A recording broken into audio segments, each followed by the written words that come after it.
Oh, that's insane.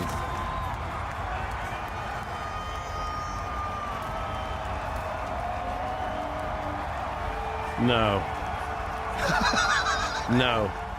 It's like, that's the sickest thing I've ever seen. It was like, I felt like we were seeing the Beatles. I felt like it was like Hendrix got on stage. Well done for you bringing him up before you. I mean, that's insane. It was awesome. That's incredible. It was so fun. It was so but that's the thing. It's like, but I do that all the time. You know, when I'm at the club, I'll have 5, 6 guys that are going on in front of me. They're all headliners. I'm going on stage an hour and a half into the show. I would, again, my theaters, I'd be comfortable. Your club, I would be afraid. I'd be afraid because you got such heavy hitters, and I come up and I'm talking about No. observational stuff, and it's like, No. it would get in my head. It would. No, there's got a lot of weird observational comedians kill there. It's a fun place. Like Duncan kills there, and you know, and it's all great. It's all a bunch of different. But for me, it's like to have I want the audience to see like the best possible show they can see. So they're gonna see Ron White, they're gonna see Shane Gillis, and Tony Hinchcliffe, and Brian Simpson, and that's insane. And all these monsters that come into town. Like in any given week, it's Chris Stefano or fucking Dave Smith, or it's like there's so many killers. How often during the week are you there, and how often like are guys working out their stuff there? Well, it's open nights? 7 nights a week. 7 nights a week. 7 nights a week, 2 shows each night in each room, except for Mondays and Sundays, which are open mic nights. So open mic night, there's a show in the small room. There's only one show, but then there's at least one show in the main room. That's a regular show. Right. Wow. That's incredible. Yeah, and it's 2 shows a night in each room, so 4 shows a night. And how big are each room? One's 250 and one's about 110 to 120. Do you feel a difference or no? Oh yeah. The little one's super intimate. The little one is like, if you remember the belly room at the Comedy Store, it's like the belly room and the original room had a baby, and that's the little one. Wow. It's like medium-sized little. And then the big room is like the original room and the main room at the Comedy Store had a baby. That's what it's like. And when you're trying to have people going up there with like notepads and stuff like that? Yeah, Christina Pazitsky does it all the time. She goes up with a notepad. A lot of guys go up with notepads. Yeah, it's like if you got some new shit you're working on, Segura's, he goes over with notepads. If you have new shit. Right. Because you want to be able to remember. You don't want to fuck up the bit. And the audience kind of appreciates, like, oh, this is so new. They feel that they have to look at it. Yeah, it's not polished. And then Brian Simpson hosts this show called Bottom of the Barrel, and that's a really fun show, where you go up there and you have no material. And you just reach into this whiskey barrel, and there's a bunch of different premises that the audience members have written down. And you pull it out, you open it up. You do a bit on that? Yeah, you just start talking shit. Yeah. But the audience knows that's what you're doing. So because they know what you're doing, it's really fun. Yeah, they're not expecting polished material. Everybody knows what the show is. The show is fucking around. And maybe if I was to go there and do my act, I would pretend like I pulled that out of the whiskey bottle first, or the barrel, and then. Did you ever notice? Oh man. Yeah. But you can, like, if you have a bit on a subject, you can just tell them, I actually have a bit on this subject. Right. You know, there's also, like, sometimes, there's the other night, there's something that I've been writing that I've never done on stage before, and just by sheer coincidence, the same subject was something that I pulled out of the piece of paper. Are you kidding? Yeah. So it was like, oh, it's robot fuck dolls. Right. So, which is like, you know, you can see I have a whole chunk of it. Now I'm going to throw it away because you're working on it. I don't want to. But it was one of those moments where I was like, oh, I just, like last night, I spent 2 hours writing stuff on that. Right. So let's just run with it here, see what happens. Have you ever had a dip? Because they must go nuts when they see you, right? Yeah. And then, because back on Long Island, I'll work out at a little club like Governor's. You know, I don't know if you remember that. Oh yeah, Governor's Levittown. Yeah, and I'll go out there, and I'm a hometown boy, and I go up there, and they go nuts for like a minute or so. Not like that, but like they go crazy. It's fun to see you, and then within 2 minutes, if I don't, like, they're ordering sausage and rolls, and it's like they're talking, and it's like putting weight on the bar. It's like, I'm like, whoa. Yeah, well, New York audiences too. They don't have much patience for bullshit. It's a good place to start comedy. New York and Boston, both good places to start comedy because People don't have any patience for bullshit. Right. Yeah, we're happy to see you, but Yeah. come with the jokes. Exactly. Let's go. Come on. I'm here to Exactly. I'm here to laugh. Yeah. I do a lot of writing while I have a tour, like if I have a tour in the theaters, where I'll try to, if I have a set theme set, I'll try to add some stuff in there for the next one. Have you ever done that? Do you ever? Yeah. Yeah. When you're doing a lot of shows, it's great. Yeah. Because you kind of get a sense of where you can stick stuff in, and you start You always have the saying- safety net of I can go here if Right. it's going nowhere. Yeah, 'Cause that's my problem. That's what I do too. I'll write a huge chunk on something and won't know when to bail on it if it's not going. Like it's dependent on this thing. I got to follow through with it now, and if they're not in, they don't buy in right away. I'm like, wow, I got 3 more minutes of this stuff. Oftentimes I've realized it's because I didn't. Right. That's what it is mostly with me. If I'm entering a bit You're not like, committed, oh, or I didn't you're- want to be talking about it. I wish I didn't bring this one up. Like if I ever get to that place, like you just have to fight off that thought. There's this thought that comes into your mind like, oh, why did I bring this up? I don't want to do this bit. You can't, but you can't say, you know what, fuck that bit. Yeah. Because then the audience will be like, what? Yes. Yes. No, so you just have to never let yourself get to the mindset where you're like, I don't want to do this. You got to remember there was something, whatever the subject is, there was something about that subject that when you initially started writing a joke about it, it was resonating Right. with you. And you were like, what the fuck is this? Right. But if you hear it too many times, it's like anything else. You get tired of it. It loses its luster. But that's just a mental weakness. You just have to realize that just get your head wrapped around that you can't allow yourself to think that way. And surely this thought originally was valid because that's why you're so excited about it. That's why you wrote a bit about it. The audience doesn't know that you've said it 100 times over the last year, Right. or more. They just want to hear it. Right. So they want to hear it from fresh eyes. So you have to put yourself in fresh eyes. Right. You have to be able to do that.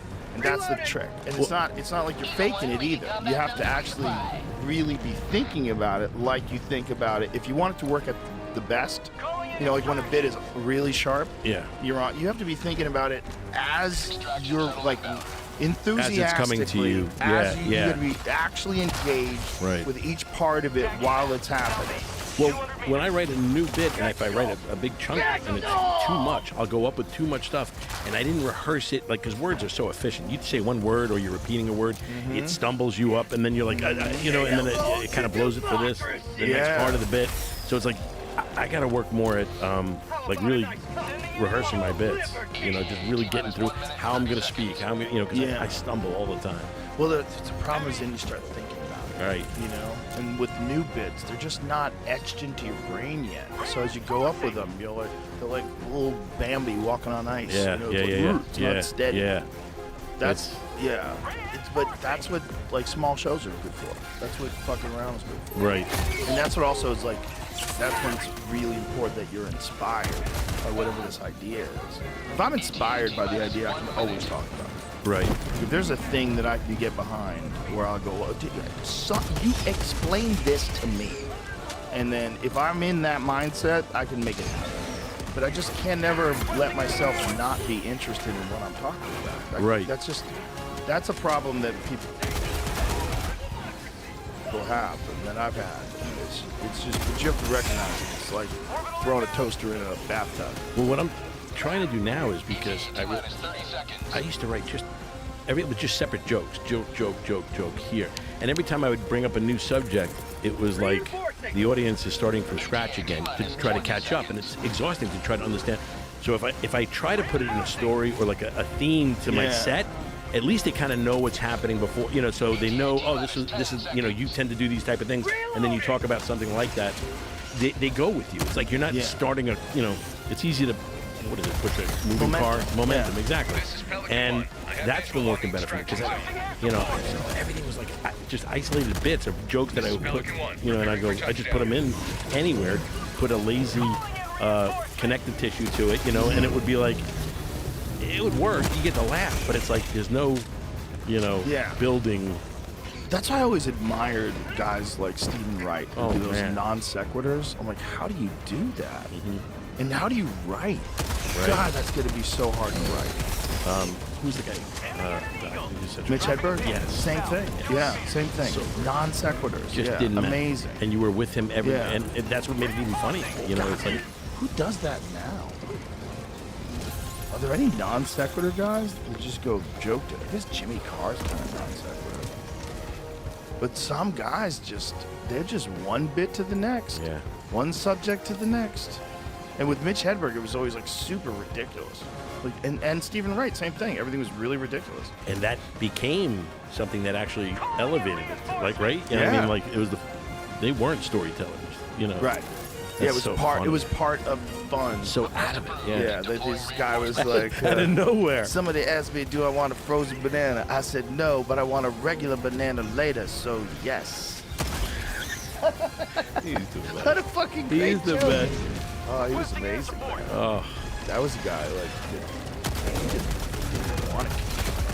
yeah. They were trying to get him to kick heroin. He's like, I like it. Is that what it was? He liked it. He just wasn't going to kick it. It was hospitalized while we were on the Man Show, and Doug Stanhope and Mitch were very close. And I admired him deeply as a comedian. He said he was a great comic. That was when he was Sending in an eagle. because he was shooting. A legend. Pelican 1 preparing to It's depart. Shuttle launch in heroin 20 is seconds. scary Extraction complete. because it Pelican 1 seems beginning to ascent. touch this part of people Eagle 1 that rearming. makes them Today very it resonates with people. Like, so much music that's great that's made on heroin. But God, what a curse. What a curse. When you watch someone who gets caught in the opiate web, it's so terrifying.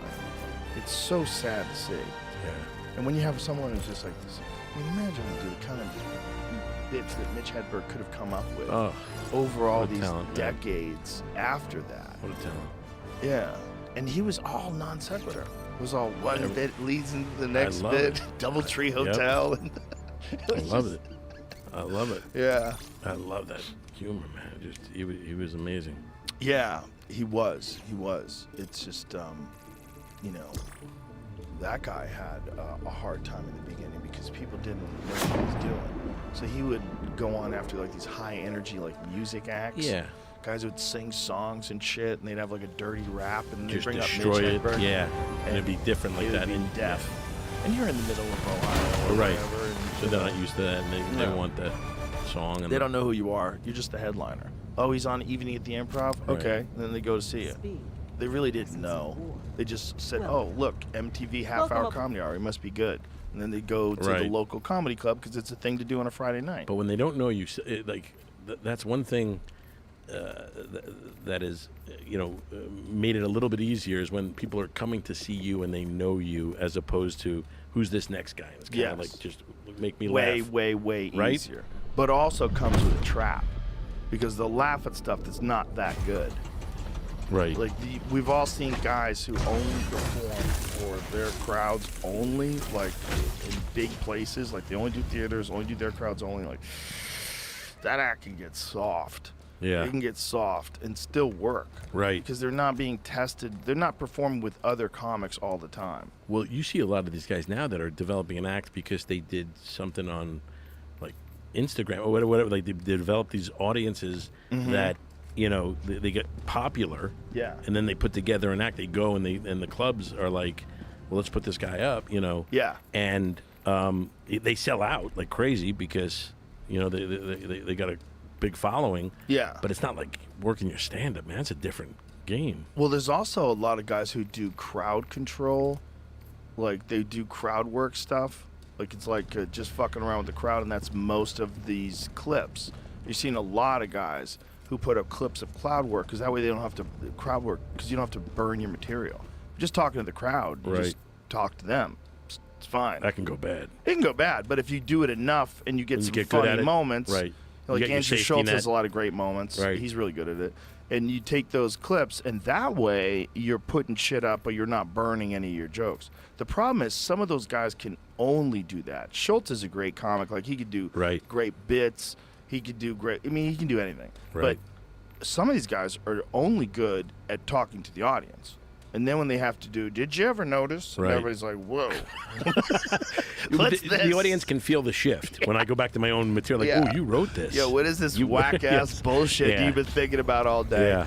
You know, you're better off responding. Like there's certain guys that like their thing is really just talk. Select an operation, and Hellbat. that's a different thing. Operation It's a accomplished. great thing. It's Your really valor is great when someone's beyond funny at it. question. But it's also a different thing than the actual jokes. See, I fear that. Like, I don't like doing that. Like, so I've built my act with the speed of it that it like no one has the chance to get in and ask a question or you know or heckle or whatever. You know, you build this shell around you, so like there's just not enough time. You can't even get it in. So if someone says something, it's like you're off them Yeah, quick. You know, because I exactly. don't want to have to depend on doing that, going what and stopping and then trying to get back to the bit that you were doing. Yeah, that you don't need that. Some people like it. Some people like to interact with the crowd. It's also it's Allied extra destroyer juice. has joined. Right? It The is. audience realizes it's happening It's live. real, like, it is, "Whoa, yeah, this yeah. This is crazy. And then if you get good one-liners, you know, Oh. in the moment. It's a great tool to have. I wish I Oh, could, yeah. you know, depend on more. Do you talk to the crowd at all? I do. Occasionally you have to. And then at the Comedy Store, you had to. The Comedy Store, you had to. The Comedy Store, for the longest time, had zero crowd control. They do a good job now of policing the room, but back then, it was comics that were the door people. It was comics that seated people. It was the comics that took the money at the cash register. It was Yeah. comics working there, and they were all like, they didn't want to do that job. So they were the worst bouncers, Right. and nobody ever quieted the audience. It was just you need to learn how to do it in the fire. But you toughen up that way. Like you build a You understand how to go with the flow, Right. You know, and some people don't do that, and they did not like the Comedy Store for that reason. Like they just go up there and they like to have a slow pace and do their bits and build. That's me. You know, That's more me. yeah. I would have been. I was always afraid of the Comedy Store. It's just when you go up, like if you know someone like Adam Egid who's brilliant at scheduling and really understands talent and where people go. You just want to put them in the right place. You don't want to put them after a music act. Right. You know, like that's the death. That The- is absolute The death death. is the guy who has the funny songs. Right. You're not All following right. that. You just see the guitar in the back and the guy's you know tuning it up, and you're like, oh no, when is he on? And he's like, he's on next. Then you're up. Then you know it's like no. No, the guy with the guitar always ruined the show. They always killed. They would kill and you couldn't follow them. Yep. Yeah. Musical acts, raps. Anybody could do a rap. Remember Red Johnny and the Round Guy? Oh yeah. Those guys would do that rap. You're done. The show was over, bitch. You see them go. I go, Yeah. I'm getting in my car. I'm leaving. I'll see you later. I go, I'm not. There's no need for me to be here. It's crazy how like a song or just like a funny song, it just it tops everything. Yeah. It really Who does. was that guy that used to be on Dr. Demento? There was that guy that used to have dirty songs back in the day, and he was famous. He would tour around with dirty songs. John Valdi? Yes. Thank you. Yes. That guy. Remember that Yes. guy? Dr. Dirty. Dr. Dirty. Yeah. That's right. He would light up a room. And yeah. Light up a room. Yeah. You're not going on after No. him. It's over. And everybody knew who he was. And you would hear his songs on like Dr. Demento. Remember Yeah. like late Yes. night on the radio? Yeah. You would hear his songs. Yeah. He would tour and do just dirty blowjob songs, and everybody would go, "Rah!" That Yeah. guy had a business, Yeah. man. And I'm going up there talking about puppies afterwards. Hey, you guys ever? Never lose your keys. And you're searching. You're like, This guy's talking about getting a blowjob while you're taking a shit. He was just like, but he had that following of people that would just come to see just those songs. So they would hear the same songs over and over again. They right. loved it. Right. Yes. That's another thing. Yes. Like Dice had that. Like Dice could always do the rhyme. And the audience wanted to hear those rhymes. What's in the bowl, bitch? Oh! You don't have to write as much. It's No. great, right? You can, you know. Throwing grenade. Like, you know, did you ever see that Kinnison song about the Beach Boys? Kinnison had a bit about the Beach Boys. No. About, like, you know, imagine them 35 years later singing the song. Same fucking song, like not wanting to Yeah. be there anymore. Yeah. That it's just not the same experience. Yeah. Yeah, you want to go with the new stuff. The new stuff is scary, but It's so exciting. I mean, Not a case of democracy. I've found like I never really worked my act. Like when I started doing the show and getting involved with that, my stand-up, the writing and all that, I would still go to like Vegas with Ray to do it on a weekend, but I wasn't working my stuff. I wasn't a comedian. You know what I'm saying? Right. Like, you got to really, and I felt that. You're delivering the same act year after year, kind of changing here a little bit here and there, and then you're going out and doing it, and it was bothering me so much. I hated my act. I couldn't stand doing it anymore, and didn't have time to write that much. So, like a few years back, I just stopped and said, I love stand-up so much. Like, I just want to start and really get into it. And I tell you, it's the How much great- time did you take off? I wasn't really off. It was just like I would keep it going, but just doing shows, no writing. Like, I really Right. wasn't writing for years. Right. Just doing years. bits. Yeah. Yeah. I mean, if something funny hit me, I would write it down, but not working it, not writing it. It's so hard when you're doing a television show. When I was doing news radio, I fell into a deal, like a spot over a period at least a year where I wasn't writing. I didn't do any new jokes. I had the same tired ass jokes. I remember jumping in your Supra and heading to the Comedy Store. Like, you would go up a lot. You would still do things there, no? Yeah, but maybe that was a different time. That was when I snapped out of it. Okay. So there was a Oh, so period. there was a- There was a period when I first moved there in like '94, where we were working like 16 hours a day, and I was tired all the time. And I would just show up at the club and do my set, and then go. And I was just doing it because I was still a comic. Yeah. I was like, in my That's head, what I felt like I was doing. in my head, I was always like, they're gonna realize I'm not an actor. I'm gonna get fired. This is the last TV show I ever work. I almost got fired from the first show I ever was on. Right. It was where I was the star of the show. Hardball? Yeah, I almost got fired from that. I remember that one. Because I was getting in an argument with the producer. They hired some new producer and he wrote these terrible lines. I was like, this is insane. Like, this is so bad, it's insane. And they were gonna fire me.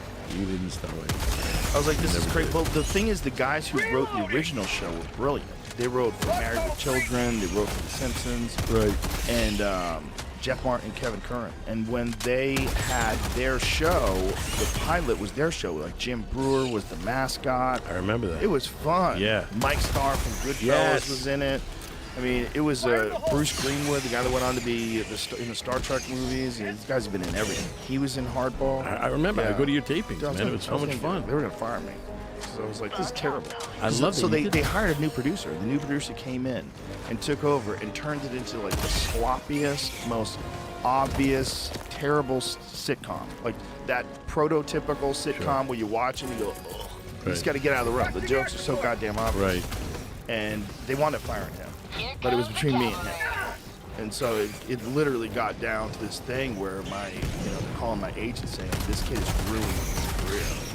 And I was like, oh no. So I always thought that eventually they were going to figure out Right. that I'm not built for this. This is Right. not my thing. And so when I would show up on the set of news radio, I was like, at any moment in time, they're going to figure out that I'm not supposed to be here.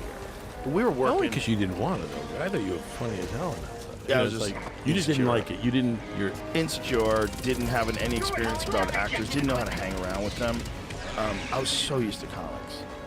See, Right. So for me, it was like fighters and then comics. Right. So just crazy people. I Yeah. was just only around crazy people. So when I was around normal people or people that were like really sensitive, like really, really sensitive, like sensitive on purpose, like where they're trying to be That's- offended by That's things. sitcom people, and when they get into that. Oh, it was exhausting.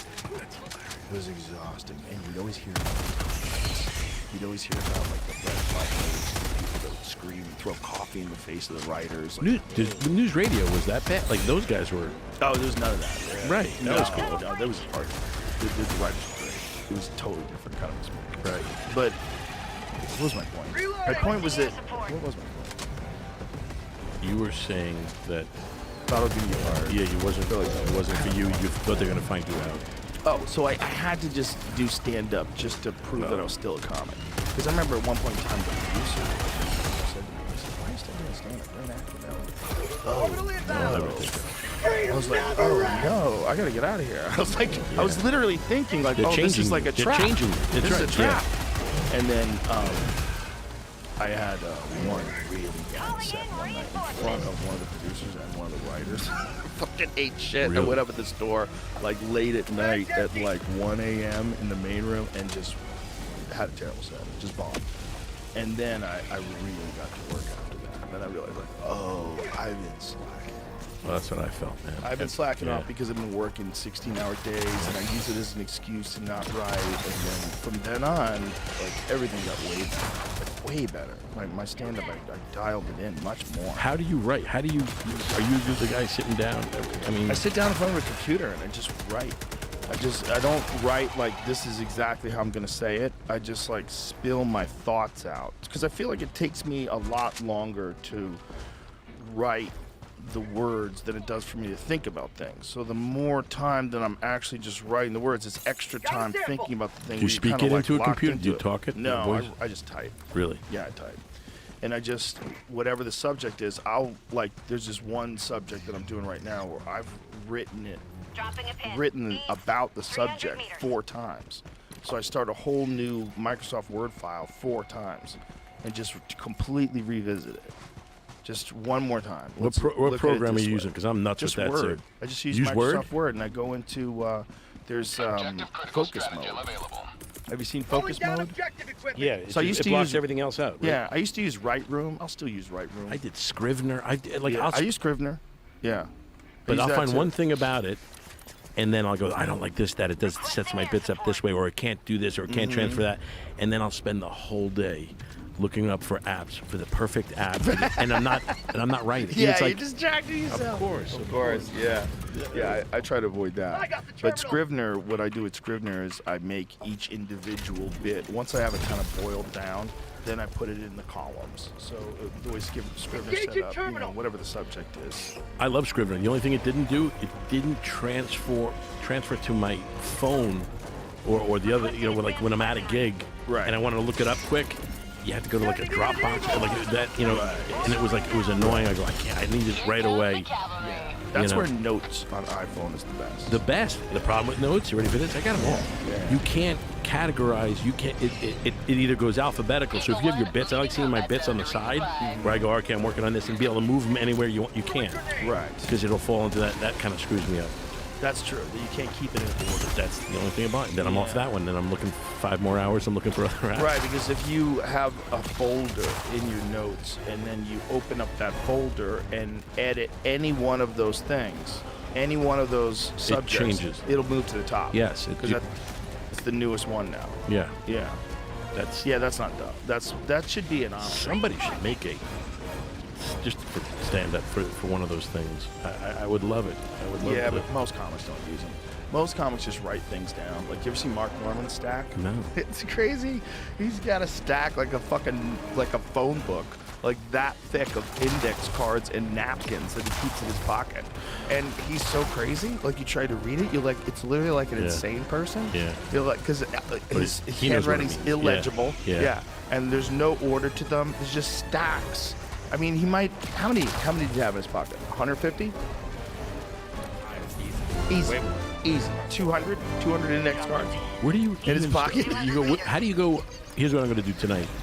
Card 167 to 1. No, How do you do it? It's a window into the madness Yeah. that is the brilliance of his comedy. It's just all. I remember Richard Lewis would throw out. I mean, like there'd be a piano up there, and he threw out like a scroll of like it was like just legal pads of paper and like crazy stuff all over. Set it all up, and it's like he was nuts with that. Yeah. That was also part of his thing, right? Here's Norman's. Look at Norman's stack.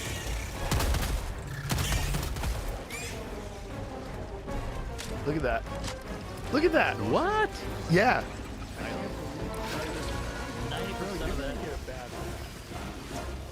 I'm worried about his back. But you can get a bad back from that. A lot of It's like sitting on a fat wallet. exactly. Taxi bad. cab drivers. If they have too much shit in their wallet, you'll have a little bit of a lead and you'll get a bulge in your back. I can never. I don't even know. I need to have it organized. Yeah, it's just. Yeah, you were always an organized guy, like even back in the day. I have which to. I admire that. I think that's a very important thing that some comics feel like they don't have to do. And you don't have to do it. Some of the greats don't write anything down. Don't get me wrong.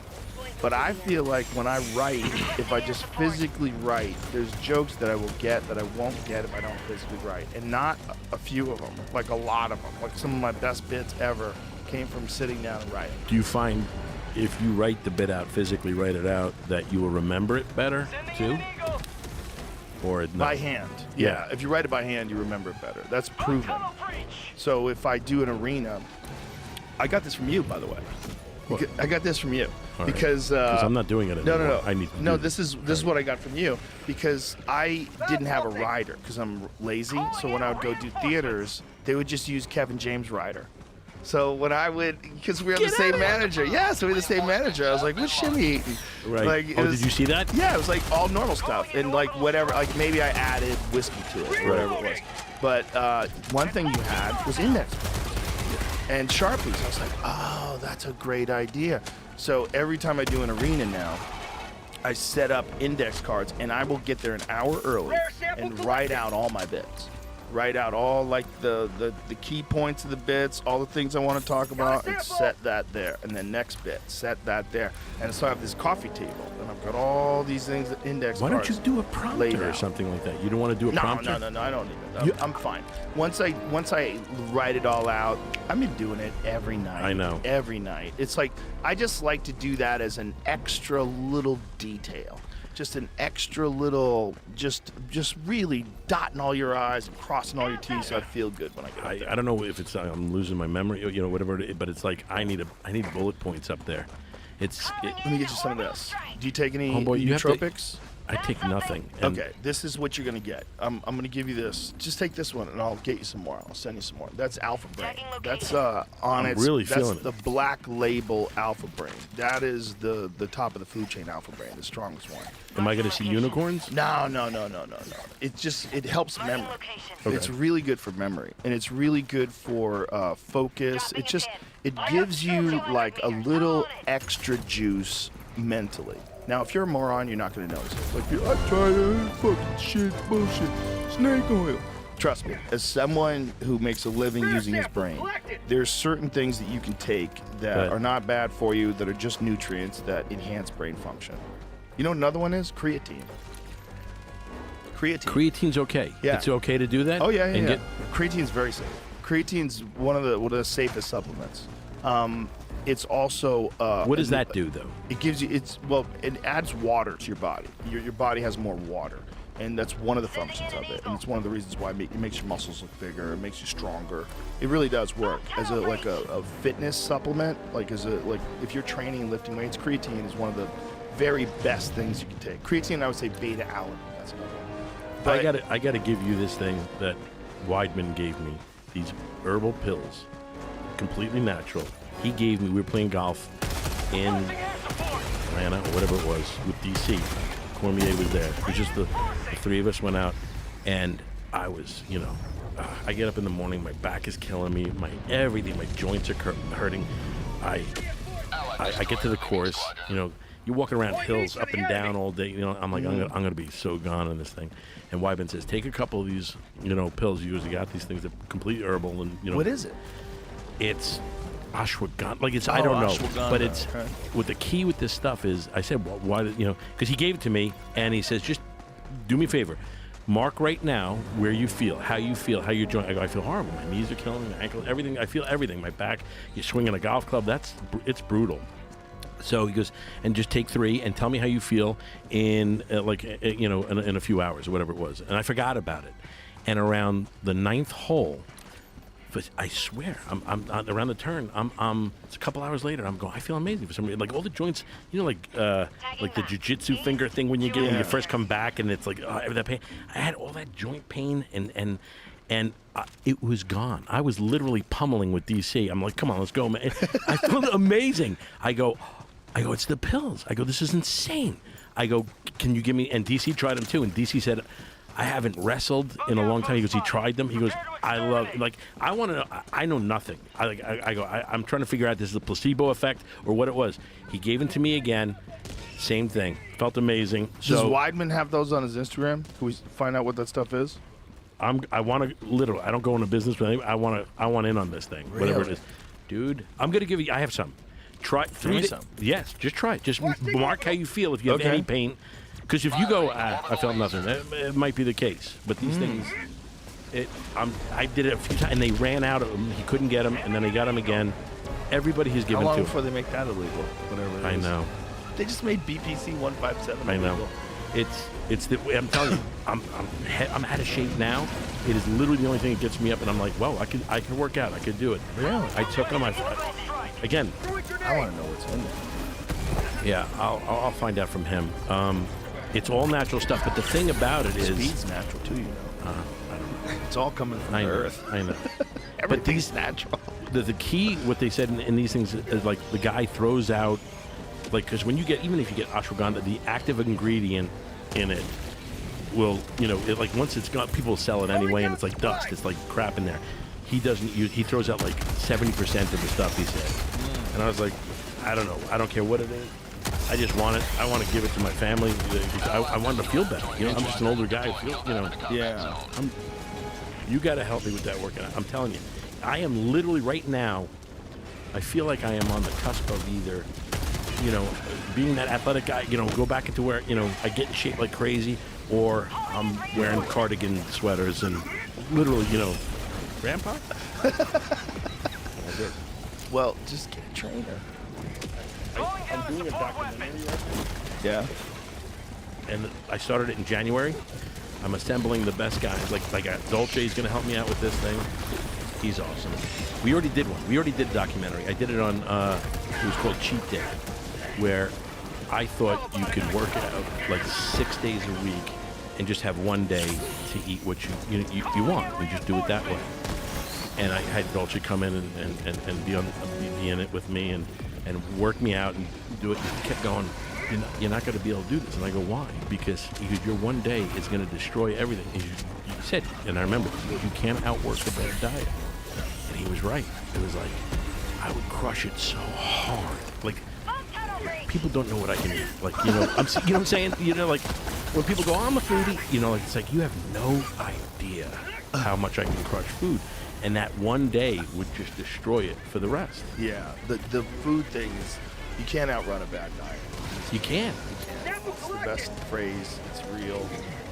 That's where it all comes from. Yeah. It all comes from food, and we're all addicted to food. And it's the craziest thing if you're addicted to food, because you have to eat it.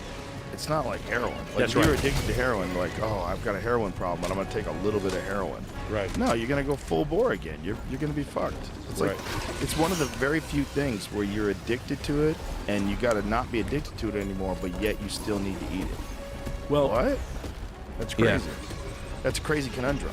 And most people's minds can't really process that. that's right. And I can't. I can't, because he's given me the diets, Dolce. Just do this, this, and this, and this. It's 4 meals. It's very simple. I mean, by the way, does who needs another grown man to tell you what to eat? You know by now. Right. Seriously, And same thing with working out. You don't know. Move your body. Whatever Yeah. it is, you know what to do. You may not know Yeah. the intricate stuff of like split squats and this and that. Work this thing, but general health. You know what? Yeah. I got to move my body more. Eat better foods, less processed food. We know it. Yeah. But yet, man, I can't. That's what this documentary I'm doing about. It's like, why I have access to the greatest guy. Why can't I still do it? It's like, and part of it is I need the Goggins, Yeah, thing. you need a hype man. You do. You need someone around you who's also doing it. Well, that's it. It's community. I don't have that. It's like when I'm with Dolce, if we're on a movie together or we do something, he's got me in shape. He's Right. giving me the meals, and it makes Right. it. When I'm my own captain, Yeah.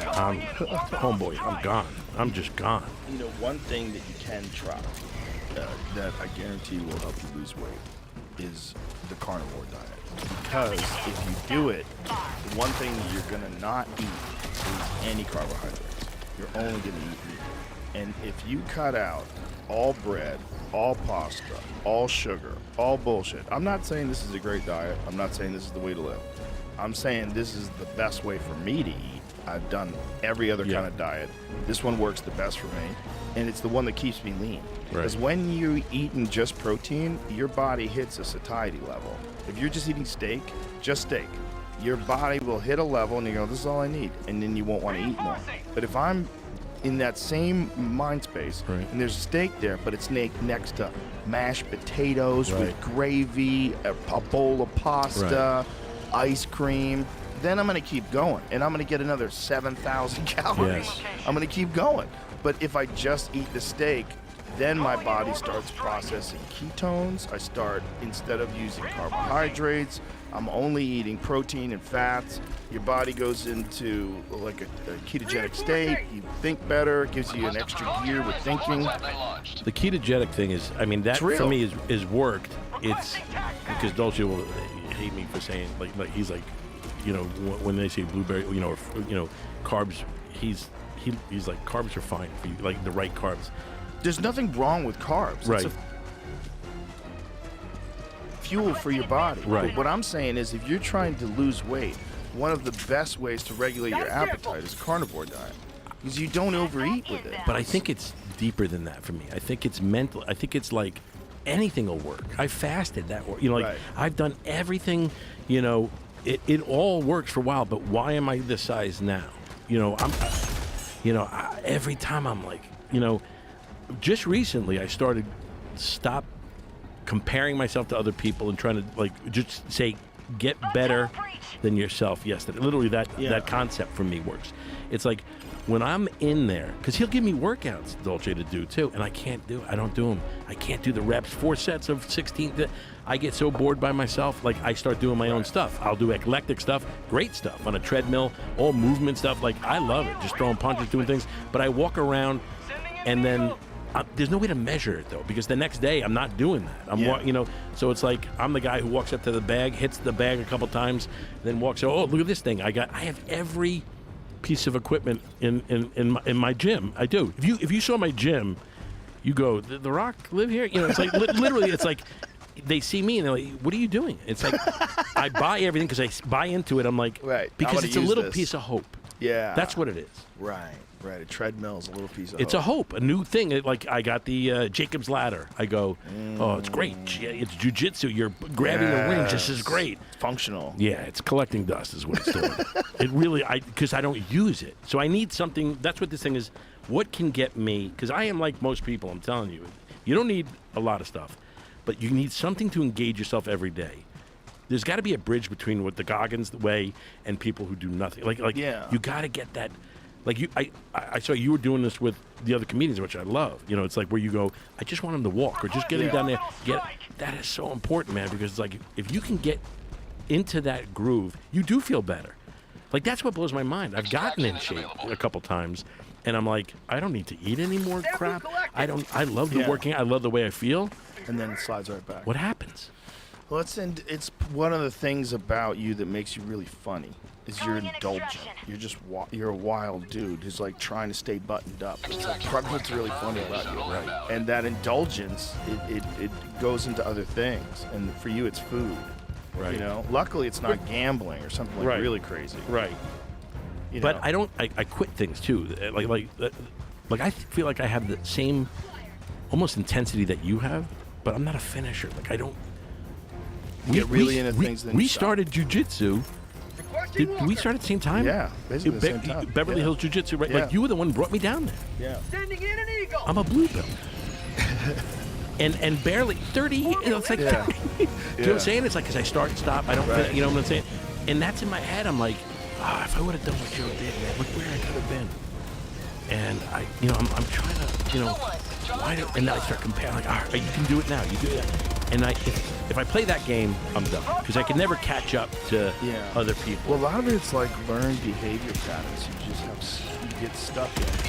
And if you're unlucky, you can get a bad behavior pattern and constantly quitting. Right. But if you're lucky, I got very lucky that when I was 15, I got obsessed with martial arts. Right. Because that was the first thing I ever did in my life where I didn't think I was a loser anymore. I was like, I realized that if you work really hard at something and you're completely obsessed with something, it can transform your life. So my life from the time I was 15 to the time I was 18, I was a different human. From 14, 15, I was insecure. I get bad social anxiety. We moved around a lot. I get picked on a lot. And I went from that to being completely confident. Being just a different human being. I was fighting all the time.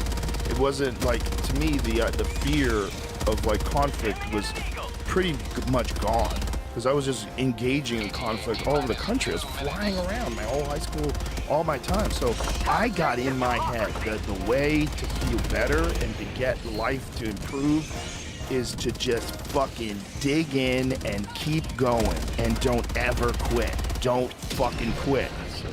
But I got lucky that that's something that I fell into when I was 15. I often think about, you know, there was one day when I was coming home from a baseball game, well, I walked up the stairs. We were getting ready to ride the T, which is like the Boston Subway. And we were getting ready to ride the T, but the line after the baseball game was like really long. There's so many people that were on the T. So we, just for a goof, walked up the stairs to see this Taekwondo school. And as we were walking up the stairs, this guy, John Lee, who was a national champion at the time, was preparing for the World Cup. And he was like 28 years old. He was in his prime. And he was kicking this bag. And as I was going up the stairs, I was hearing, whoomp! And then the sound of a chain, like, shing, Calling down a support weapon. whoomp, shing. And I went up and watched this guy kick the bag, and I was like, It's like what Tong the fuck Tong is Po that? and yeah. kickboxing, whatever He's he is. kicking the pole. Yeah. And I was like, I want to learn how to do that. Right. And I was there the next day. I signed up. I had enough money to pay for the class. I signed up, and I was there every day. From then on, I was there every day. I worked out every day. I worked out Sunday. I worked out every day. I never took time. I was there for hours every day.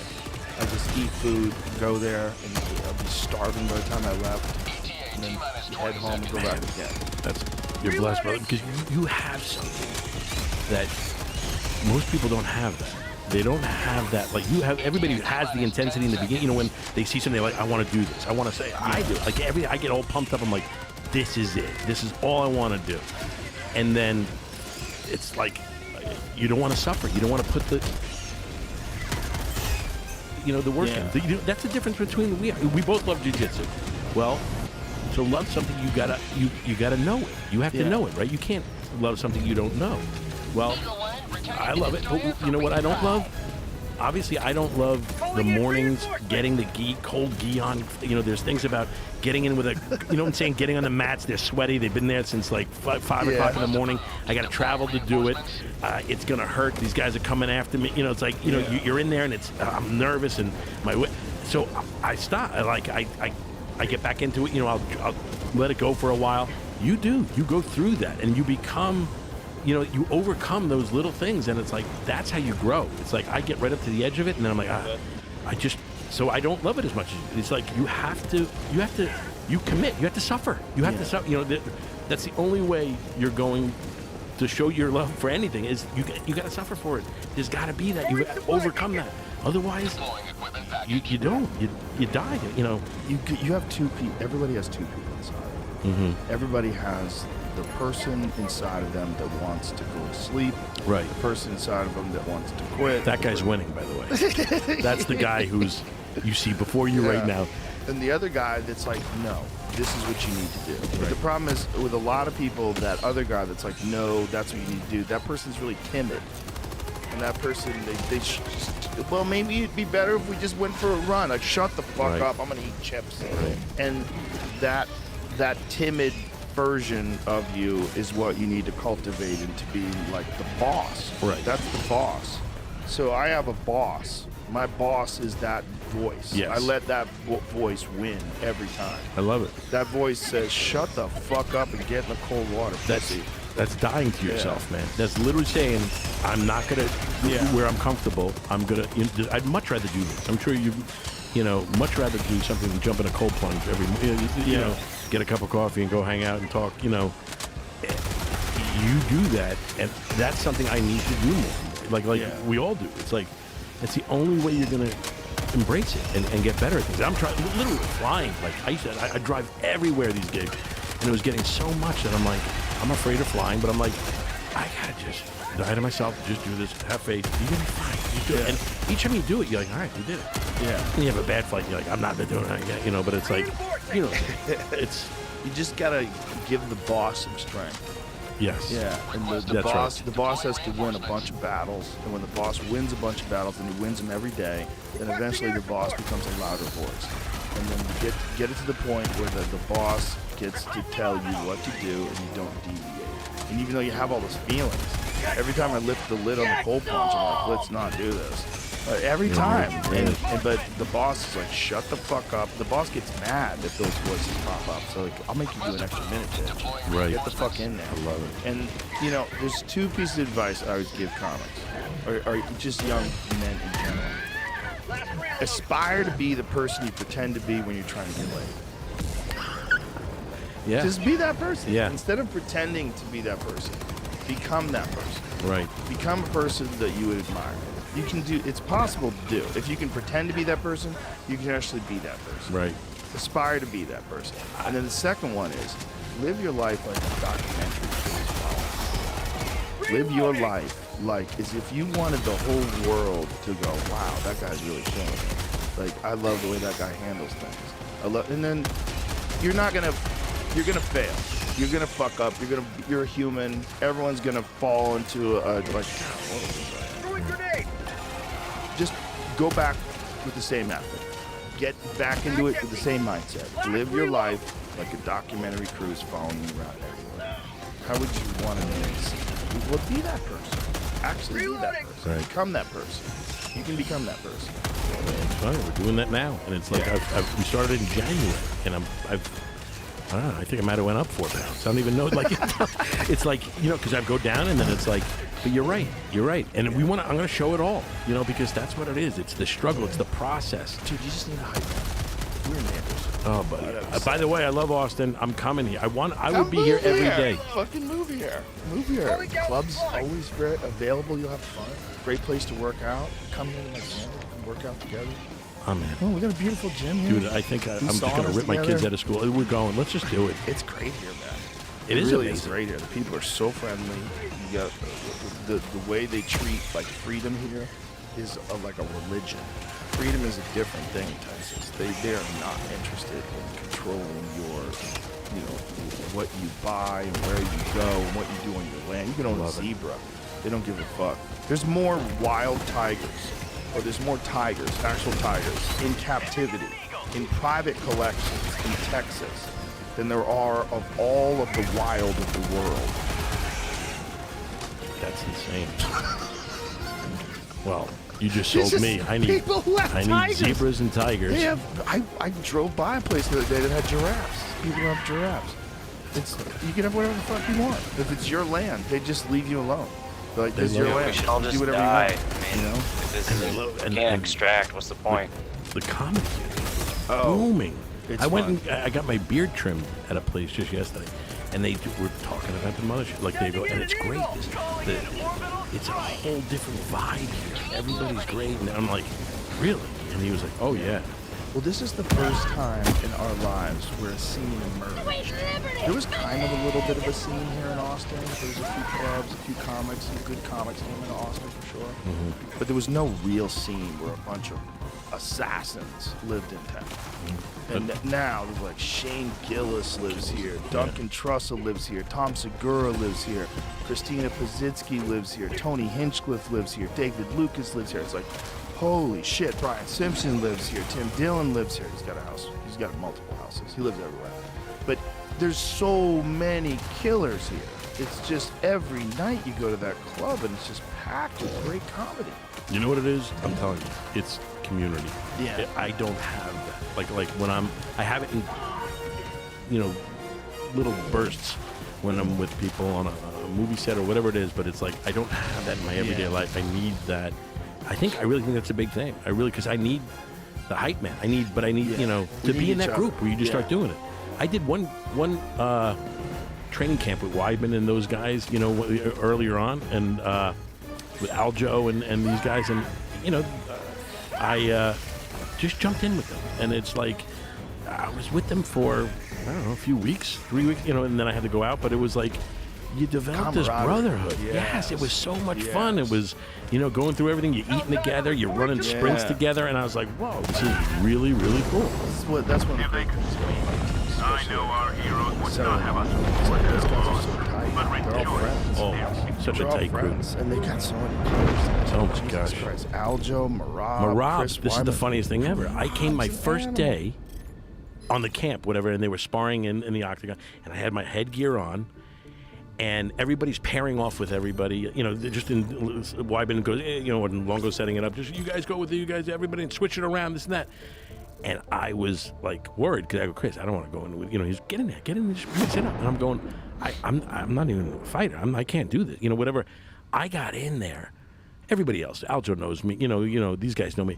Merab thinks I'm a fat old fighter. Like he thinks he doesn't know anything. I get the headgear on. He doesn't recognize me as an actor, and he starts dancing around. I'm going, whoa! I know right away he doesn't know I'm not. You know, I'm an outside guy. He thinks I'm a guy in the camp. And he just starts going crazy. And I go, whoa, my God. And I'm trying to throw punches. And this guy's moving around like crazy on me. And I'm like, I'm looking for Weidman. And it was amazing. He was the sweetest guy ever. But I got lit up by him in 2 seconds. I go, I had to take it off. I go, I'm an actor, man. That guy does not get tired. Nothing. He's wild to watch. You see him with Henry Cejudo. He's got Henry Cejudo picked up over his shoulders, and he's talking. And he walks him over towards Mark Zuckerberg. It's Henry Cejudo. That's an Olympic gold medalist. And you're carrying him around like he's a kid on a schoolyard who fucked up. It's a different breed, man. Oh, man, he's an animal. Merab is an animal. And the sweetest guy. Once, you know, the best. Yeah, he was really the best. I love that dude. And everybody loves him. Like, the response he gets from the audience, people love him. His last speech was so ridiculous. When he wins, he just gets so fired up. He's amazing. They fucking love Merab, man. They love. Look at that. Wow. Look at him. That's Henry Cejudo, dude. You have to understand how crazy it is that he's carrying around that guy on his back, like that with guy a smile. Yeah, I mean, 2-division UFC champion. He won the flyweight medal, or the flyweight belt, and he won the bantamweight belt. And Merab is literally toying with him. He's smiling and carrying him. I mean, that is so wild to see. That was one of the most shocking things. I mean, I've seen a lot of shocking things, people getting knocked out. I've seen a lot of things, but to see someone treat Henry Cejudo like that, carry him around like that, laughing with a smile on his face, was like, oh. Now I could say I sparred with that guy. There you go. But yeah, that camaraderie we needed as comics. Like, that's why we opened up the club. We opened up the club because we realized that one of the functions that the Comedy Store had for all of us, it was home base. Yeah. We had a home base, and it was a great old club with this amazing history, and we were proud to be a part of it. And so we'd all get together, and we were proud. We were Comedy Store comics. It was fun. You go out on the road, and you come back home, and you see we're back at the family. Store. Yeah, and some of the best shows that we would have all year would be like Tuesday night, Wednesday night shows at the store. We'd go there, and it was just so fun. And everybody's just so happy to be around each other, other comedians, just have fun and talk about jokes and talk about stand-up. And then when we came out here, I was like, well, there's no home base. There's no home base. We did the Vulcan, but it's not set up good for a green room. I was like, we need a real home base. And then I started looking. Right away. And the first place I bought was a cult theater. It was owned by a cult. That fell apart. And then we got the Super Destroyer is ready for your next mission. All right, this is it. And then we started building. And it's better than I ever could have hoped. It's a real community now. Like, you go into that green room, there's like 20 dudes in there just talking, laughing, having fun. I miss. Soder's there, and Lewis is there. It's like people from the road, guys from New York, guys from LA. People are coming in and out of town every week. It's fun, man. I miss that, man, because I don't have. I have it when Sandler goes on tour and he'll bring me out and I go with him, and it's just so much fun. It's so much fun, man. It's you know, that's what we're missing. You know, if you're the guy who just does the theaters and you know you're with your family all week and then you have your opening act and you go on the road, that's exactly it. It's not the same experience. It's not. No. I've been that for years. That's the guy I am. You know, and I miss it, man. I really do. I got you. You got it. Orbit synchronized. I think this. It's a good place to live. The Alpha Brain, man. It's gonna change everything. Well, I want to take those Weidman pills. Do we find out what the fuck they are? I'm gonna bring them into you. I have some. Just try them. And be. I know you're gonna be honest. I'm gonna try them right away. Okay. I can't wait to try them. In my mind, I've already tried it. They had me wrestling DC. That's ridiculous. Wrestling DC and playing golf. That was the fun. I go in to pummel him, just messing around while he's holding a golf club, and you just feel you're like, oh my gosh. He's a bear. Oh my gosh. Yeah, DC's a bear. two division champion, man. You're almost like you're playing with him, but you get scared. It was like I was with Boss. When you introduced me, Yeah. you got me to Boss. When I met Boss, I remember I at felt first it, brother. it was just the King of Queens started, and I was like, we could have this guy come and train us. This guy that we used to watch, Yeah. what was it on Pancrase. Pancrase. Yeah. Yo, someone They had trying high to boots and fucking stuff like play. that. Yeah. No, it's good about to get the gas, bro. Oh, Yeah. I'm not gone. See your uncon? Yep. And you're Sorry. fucked. What the fuck happened? Jesus on black.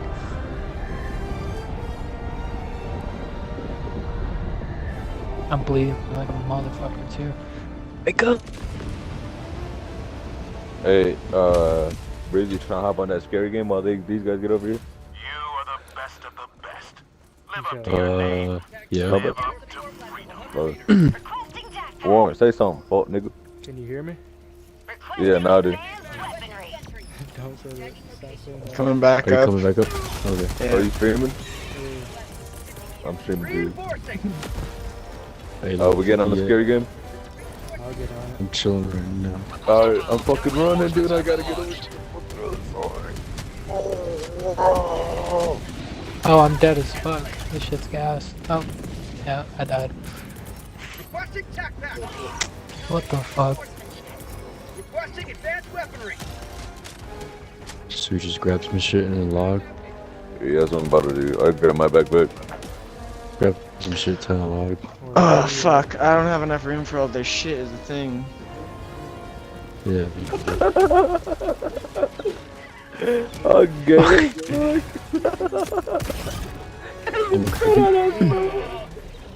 Fucking spit on us. I'll grab you a I Mosin. don't know if I can deal with that disrespect. He left. Kyle left. Bruh, I'm still here. Chill. Oh, still here. too. Still good. I'm like, what? Oh, there's I'm killing this bitch ass nigga. I'll be back. Air support. We gotta go kill this nigga. Fuel Team 6, initiate. There's a DMR in here if you wanna grab it for fucking Right. Kyle. Fuck that Mosin, bro, and some mags.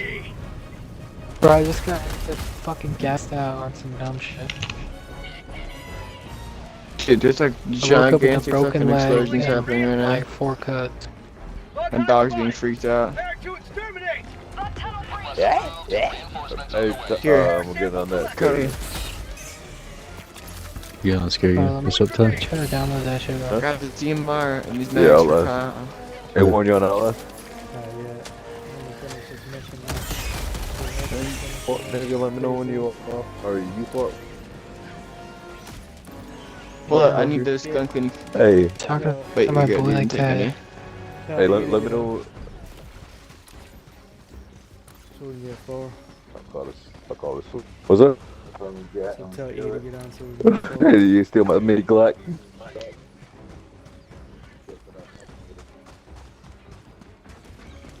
I'm loading back in. Don't shoot me.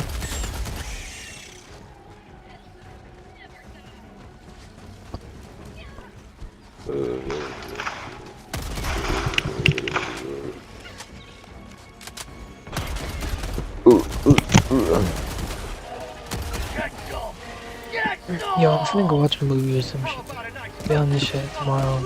All that shit. This shit's So- gonna take like 10 hours to install, bro. Last reload. Very unfortunate.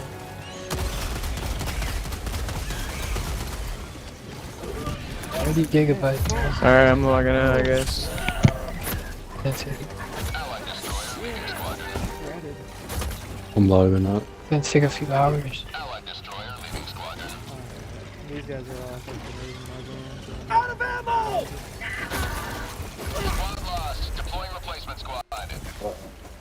Oh, who fell over? Oh, it's gonna take an hour, bro, to install this shit. Are you getting on now? Yeah, I'm Download getting it, on Kyle. now. Get in.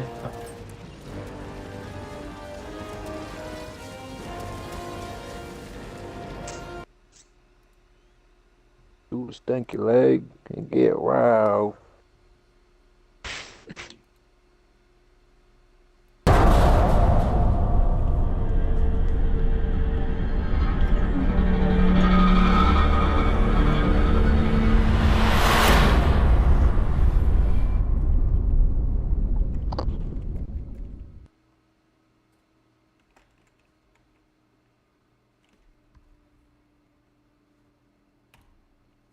Bro, so what do you do in that shit? Just get spooked. In this game. I haven't seen no gameplay, nothing on that shit.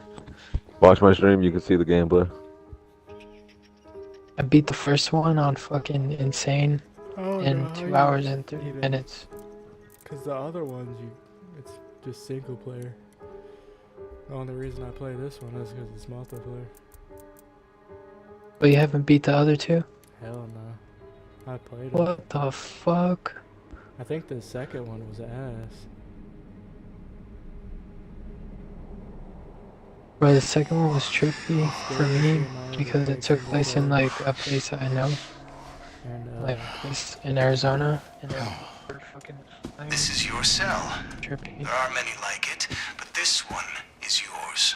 I was on shrooms when I played that Think shit. of it as a prison cell, but as a monk's cell. hell, A easy place of contemplation. A womb I where called you him can and texted absorb him. the You hard call him, text him. lessons of the trials. A safe and nurturing place where you can grow. got 3 bands. I'm not good at it. But go play right now. Play with us. There's 4 people.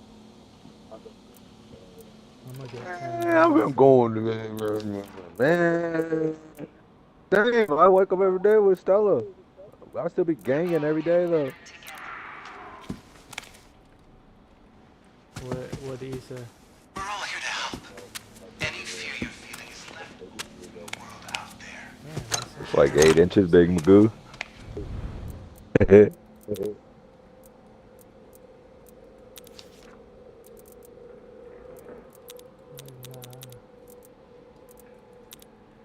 What? Hop on with us. I'm gonna be on that shit in an hour from now. I'll be on it until this nigga wants it to. Alright then. What can I I'm gonna be on it till like. Alright, I'm gonna let this shit install. You knew, aren't you? I'll close this hoe Okay, out, look. but I'll be back. I don't care what your story is, how scared you are, or how much I gotta do some stuff tomorrow, so play for a couple. No, I'm getting on. Goodness, just look at you, you poor dear. But Whatever I did you gotta- do to end up here? Well, I'll bet Niggas Dr. fucked Easterman up. takes a personal interest in I your... gotta do some shit tomorrow. What's up? Yeah. I have no idea how I'm gonna get on 11. Yeah. Nope.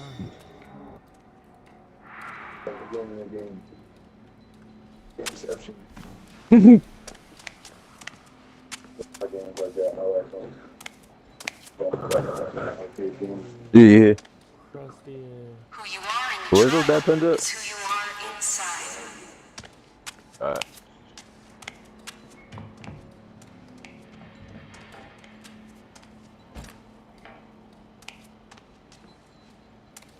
Going up. Invite me, I don't know how to join you.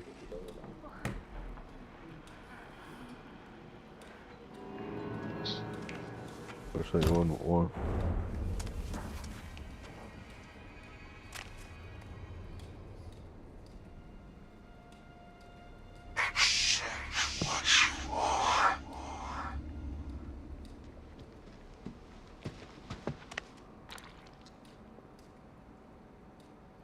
I'm touching your willy.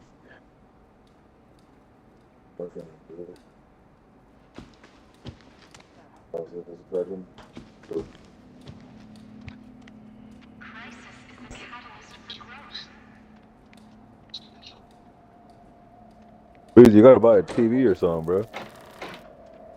Man, get in my room. Man, you gotta buy a TV, bro. Come check out the crib, bro. It's up here. Yeah, no. I'm telling you, that shit flies up.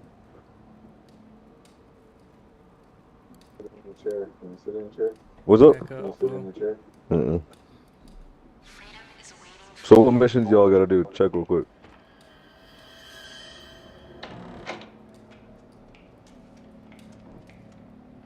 What? missions you gotta do? Back up, Breezy? bro. 1 second.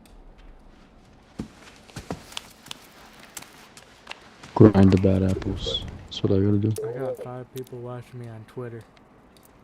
Grind the bad apples. What do you gotta get to? What? Which ones? Probably all of them. All the first ones. Oh, so all the first ones, Goofy. What name? What's the last one you gotta do? I gotta do. I've never done sabotage, the lockdown, cleanse the orphans, and pervert, the pervert one. I didn't see what it said, but it said pervert.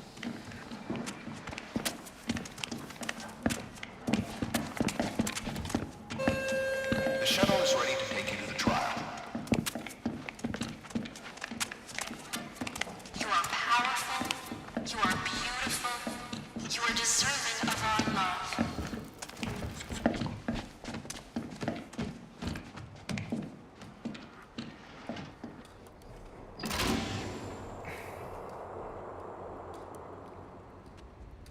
Shit, why you look like that now? I got my other guy free. What do you mean? Actually, to do the second, like the next mission, you gotta fucking go to the. You get these tokens. I'll show you after we beat this mission. And you gotta set them free. It's super fucking hard. Only like a couple thousand people on Xbox have done it. Like 2,000 something. You are the spider. I'm one of them, but it's just hard as Prisons fuck. are how civilizations eat. Power the generators and release yourself.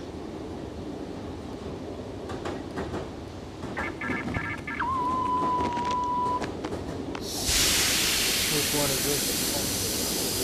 The orphan one.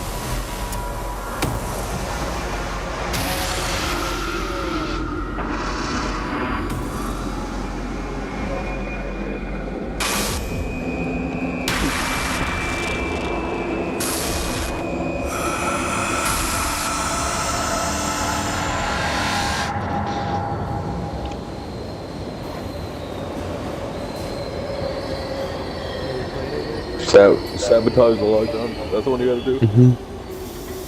What? I think, yeah, to do that one too, and the pervert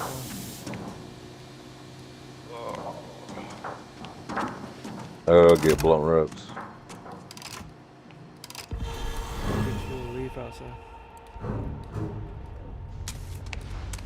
Alright, Breezy.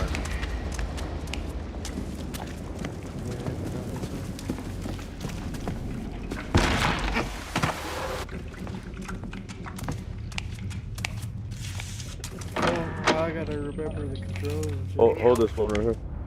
Oh, twist one up, Magoo. I don't know where the weed's at.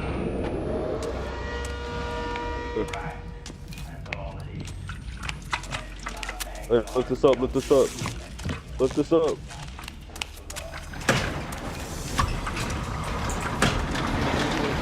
Breezy.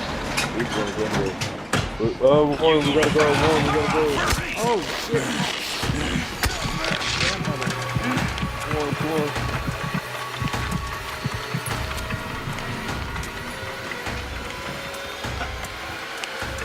It don't matter. I'll heal you up in a second.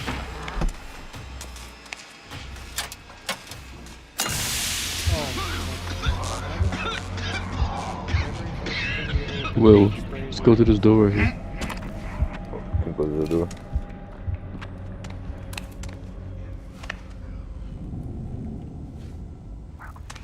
Holy shit. What door? I'm coming, Breezy. Oh, you need help? I need a hand. I can't. I just can't.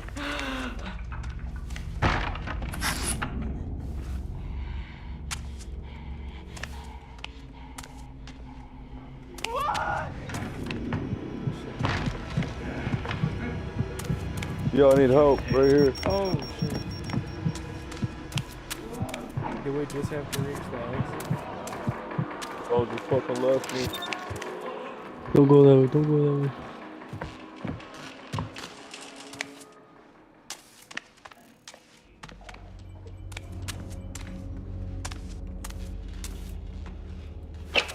Oh, fuck no. Oh, hell no. I got the... Oh.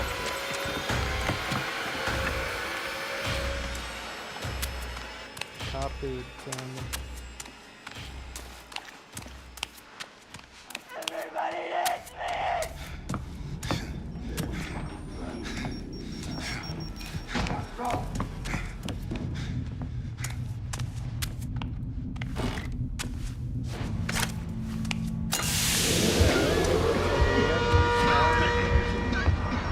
I got it. Run.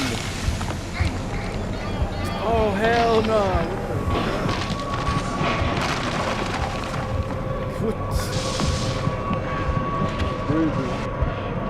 Turn around and run the same way we came in. I run through that one exit.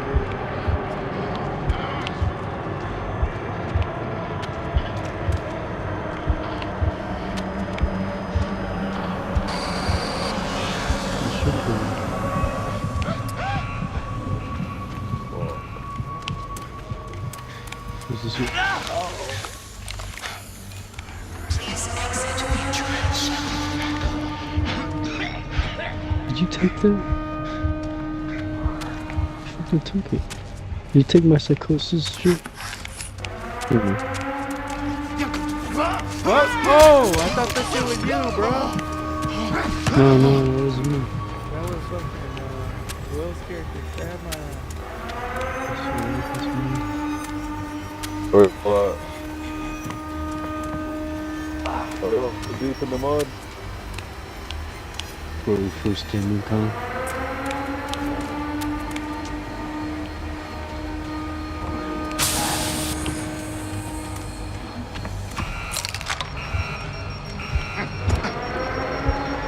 Bro, you gotta come this way. This way. This way. I came back for Warren.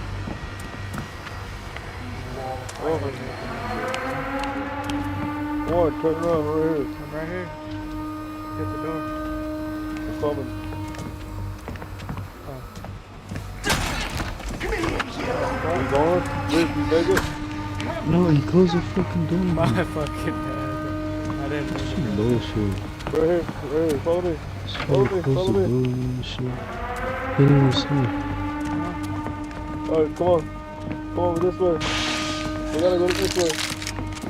We gotta go this way. Okay.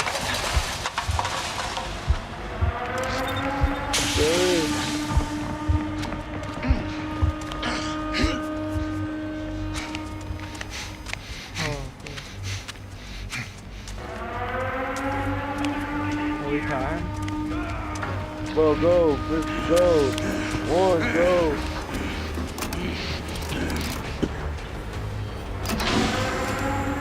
Shuttle leaving in 1 minute.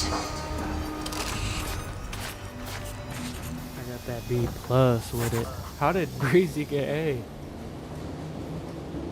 I don't know. How's that it?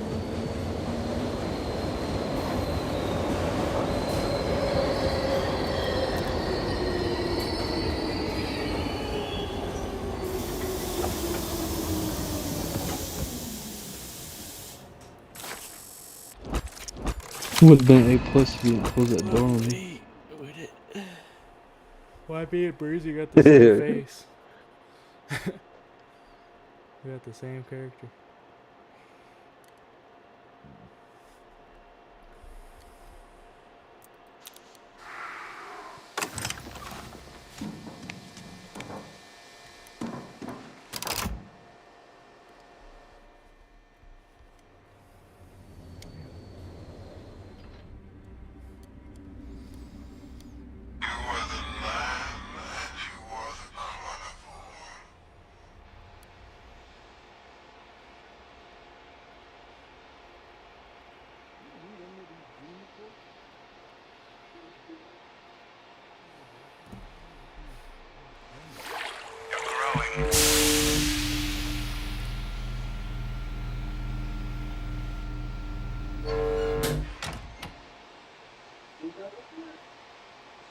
Enjoy the therapy.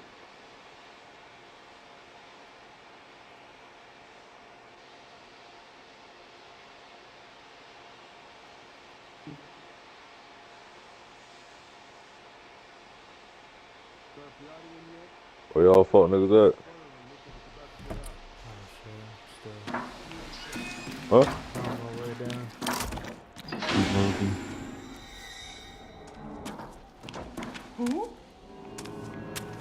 Who's Sicily 100? Oh no. Decline.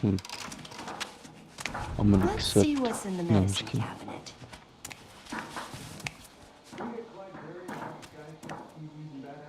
Did you guys get that invite too? Yeah. Mm-hmm. Why don't you go get a little Okay, therapy? so we did sabotage lockdown, cleanse the orphans, feed the children, foster the orphans, grind the bad That'll apples. put some hair on your chest. Now they'll respect you. Whatever crypto needs to do, I'm gonna be out for a couple more. I'll be praying Cleanse the for orphans, you. you need to do one? Oh fuck. What you doing with all that? What you doing with all that cake right there? Oh wait, was that sabotage the lockdown? Say what you deserve. Yeah. We just did that one.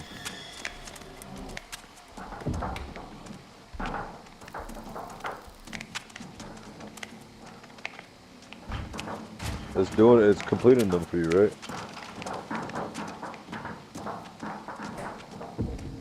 Right. They've hosed down and reset the trial.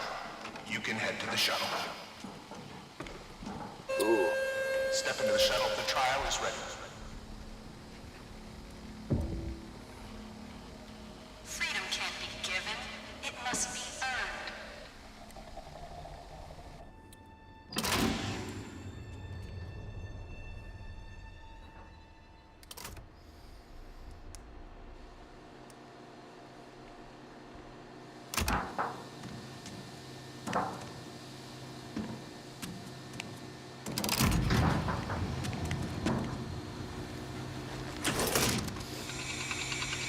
Which one is this? That's what you have to do. Huh? The next one you Education and faith have to must do. follow our mandates. Children will learn obedience. Shape them young, You click and start, they're you can ours see for it, life. or whatever your Teach right the one children. is for your options. And we will let That's you what you have out. to do, right? And then the purple.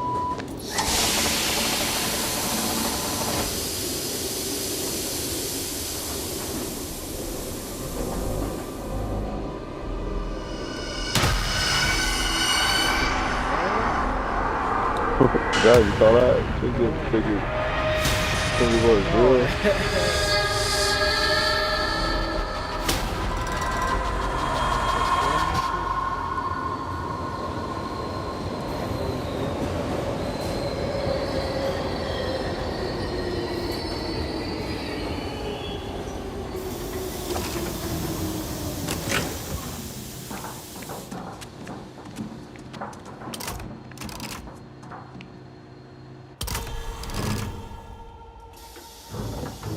Please proceed.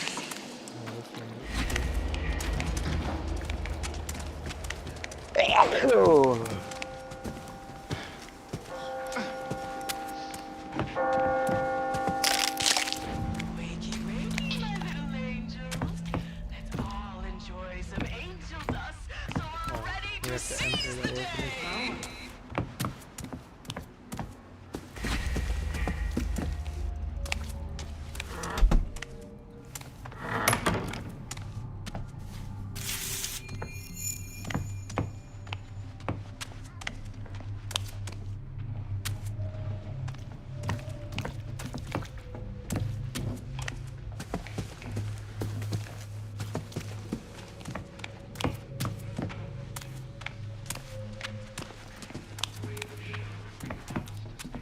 Let me get off that. Let me do that. Change our mind. So Jesus taught his friends a magic trick. He could take crackers and jukes and turn them into his flesh and blood. Everybody This shit loves took me like a crackers whole and hour. jukes, Really. but that's not why we communion. Heavens no. Communion is held with a man.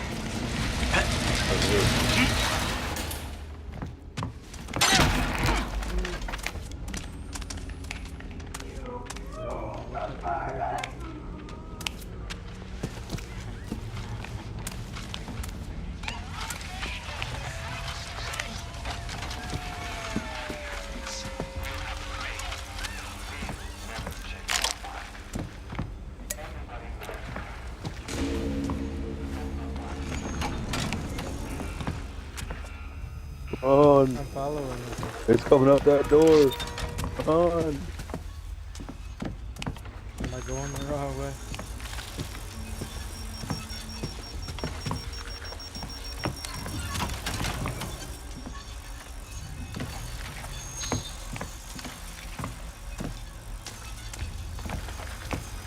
It's up there.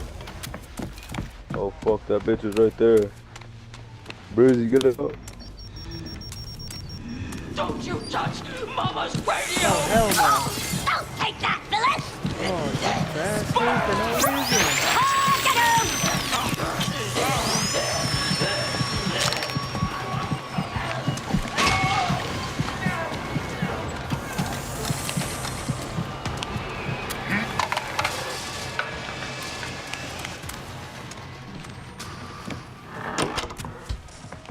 There's a dude hiding in the sun.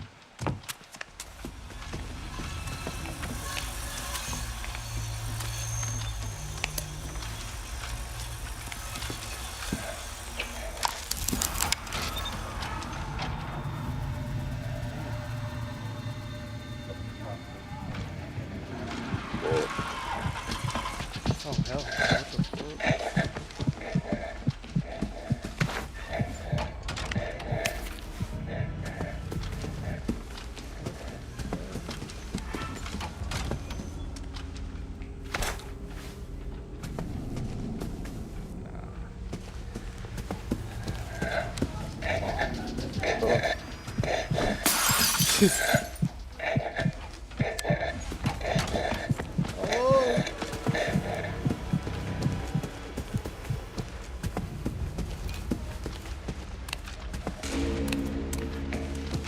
Run.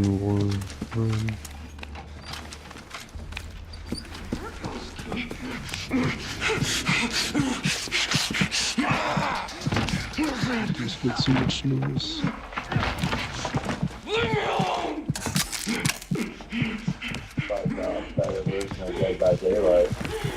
Yeah, that shit's fire.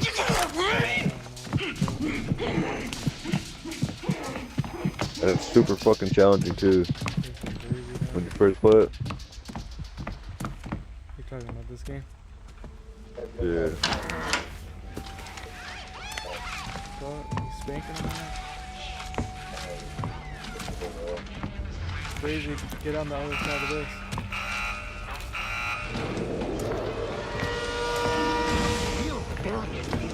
Oh, watch out, bro. obedience. I need a knife to stay open.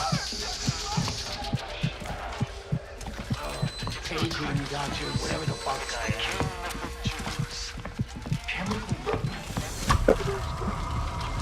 It's got you so anxious. Oh man. It's America! bro. Be cool, bitch! Be cool! Be cool!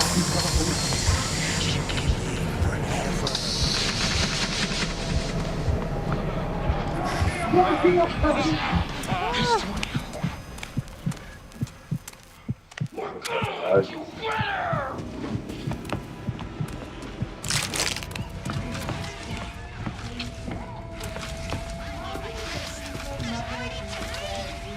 Oh, here comes big Bertha.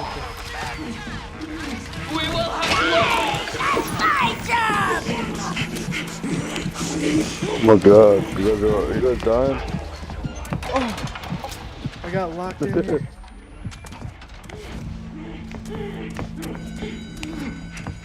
Alright, follow me. Stand left. Dude, stand by us.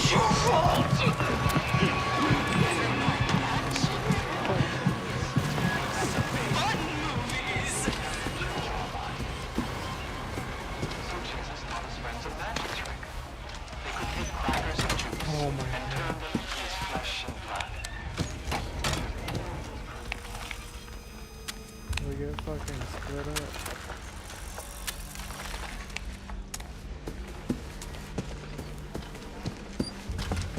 We're not filming or something like Bridget.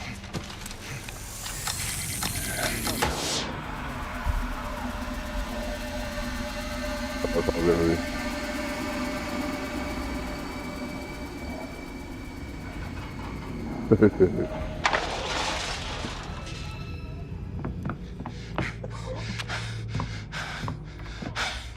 Oh, this motherfucker's already downstairs. Oh, that fucking cool. I hear, what?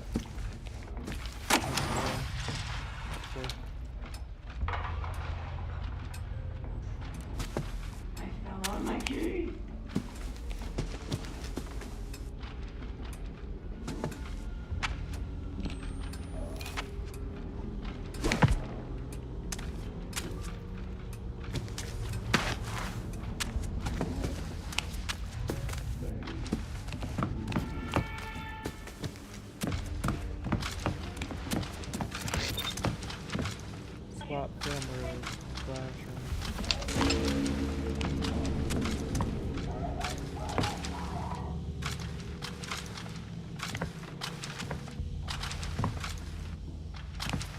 You good, Bridget? Yeah, there's a Mason on the ground for you. Huh? No, it's AI, but it gets harder and harder.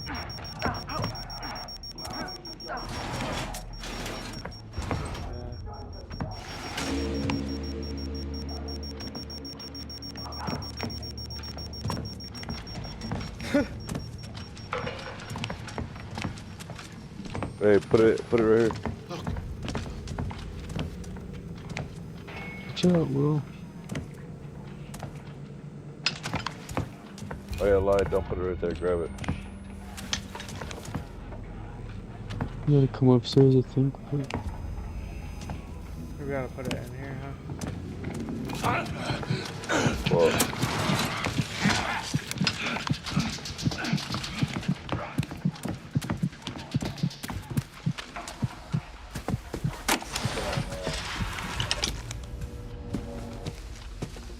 alright, Warren, where'd you put it at? Found it. I'll put it in here. Go grab it. Here, grab it. Right there.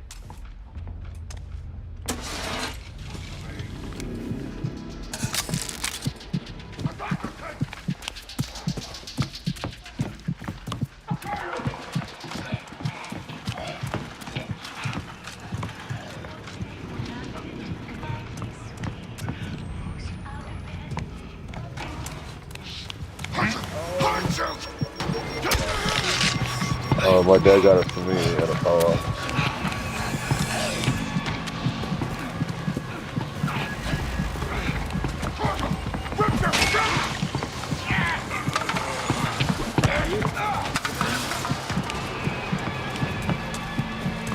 This is cool, huh? It's time for mass. Please report to the chat.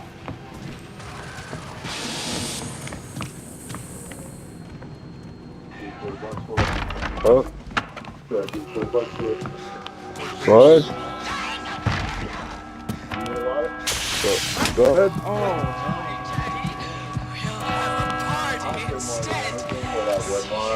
I could pay you for that, but the flag back. So what?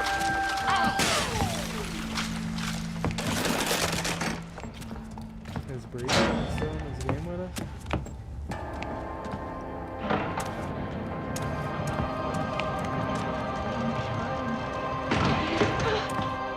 I'm trying to leave.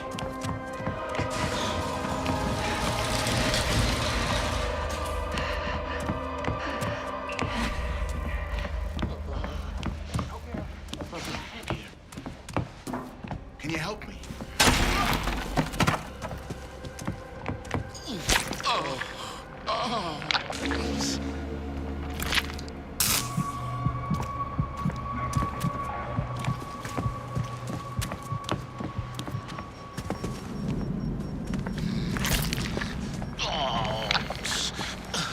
Bro, kid, you're gonna get fucked up.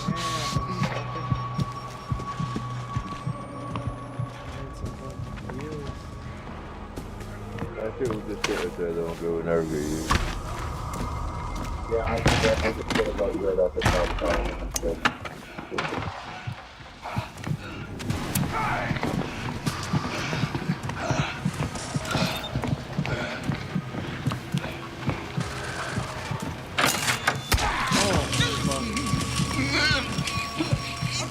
Contracts in this for the thing. It don't matter.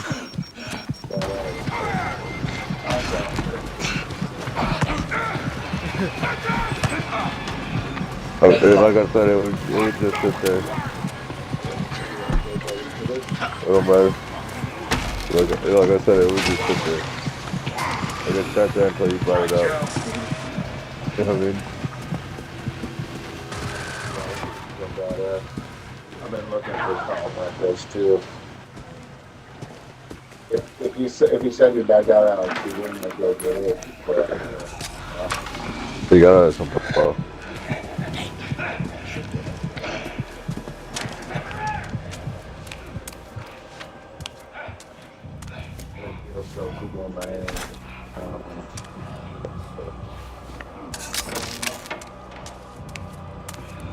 Then we'll go back and we need to start playing together. I'm pretty sure we'll be together and start playing. Did you get a break for that pressure or what? Oh, I'll know for 45 days.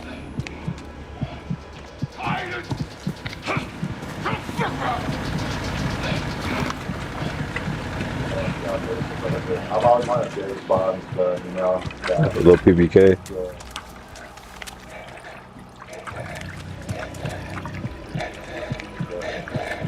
Oh, and Sam Fisher's. Don't know who rocks. 5'7".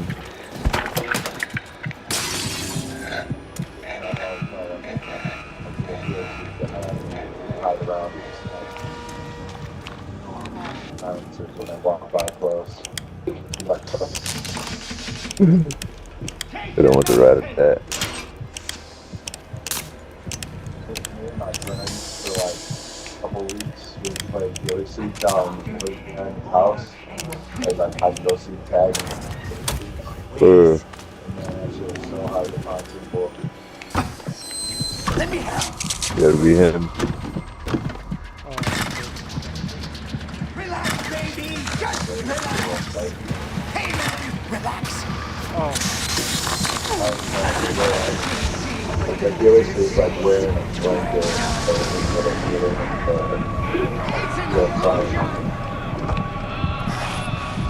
Old Gilly Seat one time, I got to wake you out.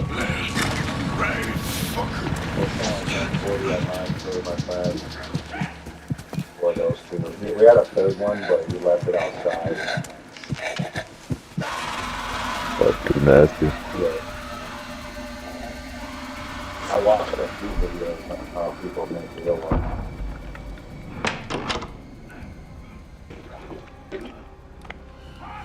Real snipers actually go 4 years. Oh, I'm already good at it. Good one.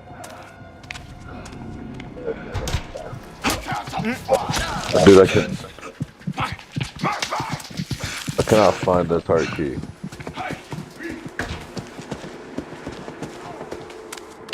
Bro, this fucking door.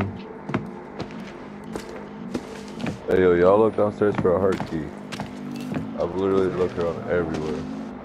Yeah. Yeah, I'll look right at the body. It'll either have a heart on it or...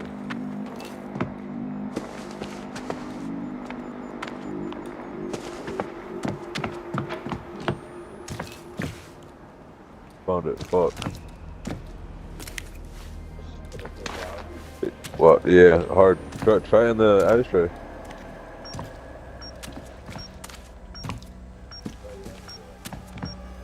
Yeah.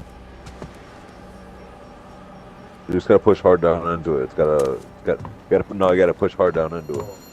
Yep, and then push hard down in. Actually. Yep, there you go.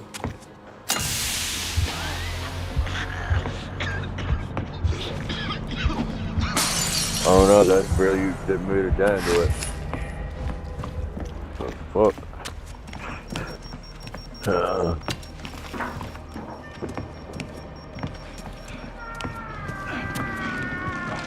fucker. Who's gonna cut the legs of me?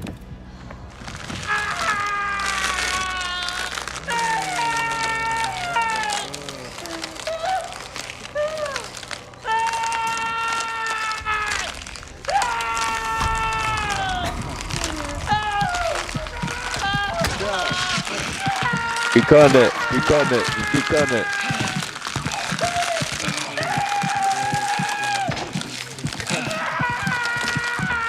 I'm crazy.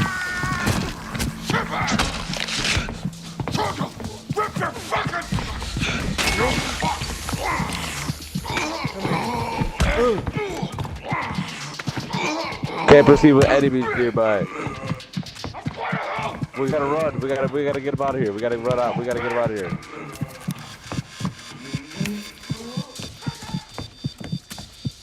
Start it. Start it. Start it. Start it. Start it. Start it.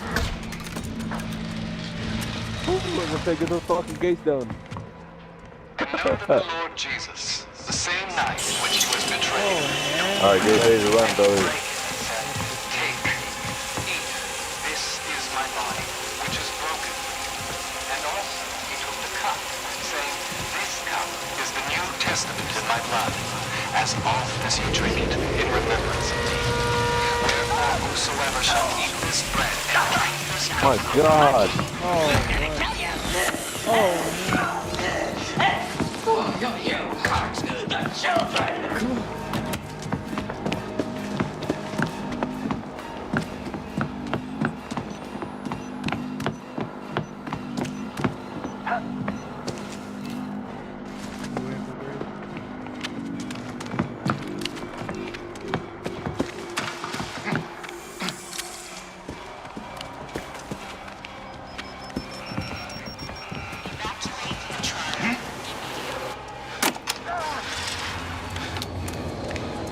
Oh yeah, that's not good. Ooh.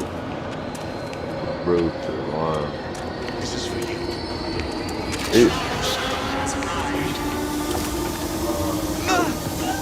Oi.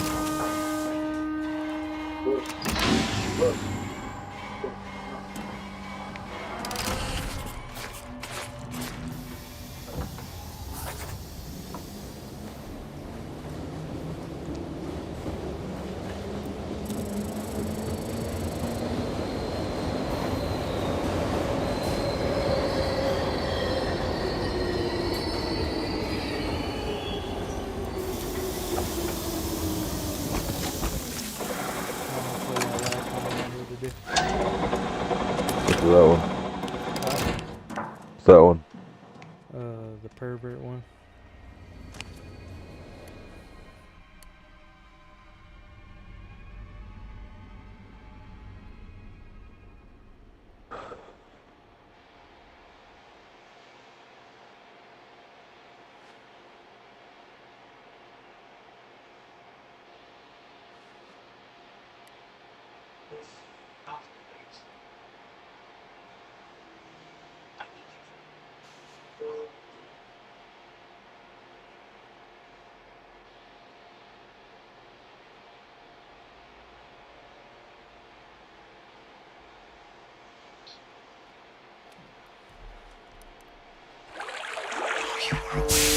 Which one do you need to do one?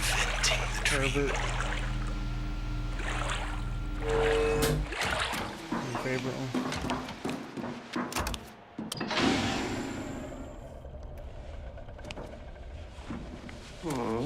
Who needs a little pet? Brizzy, which one do you need to do?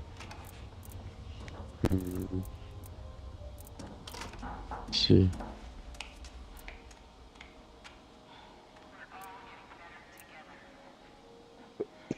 I gotta do this, grind the bad apples. You may experience manic thoughts and Grind the face bad burning apples and metal. down. That's normal. Yeah, grind the bad apples. Random inviting.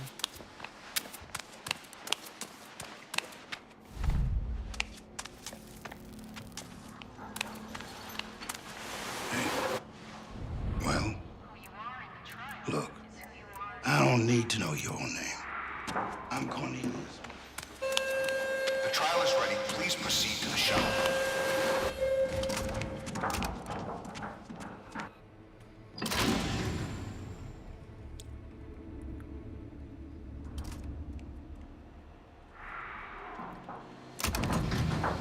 Okay, use the restroom.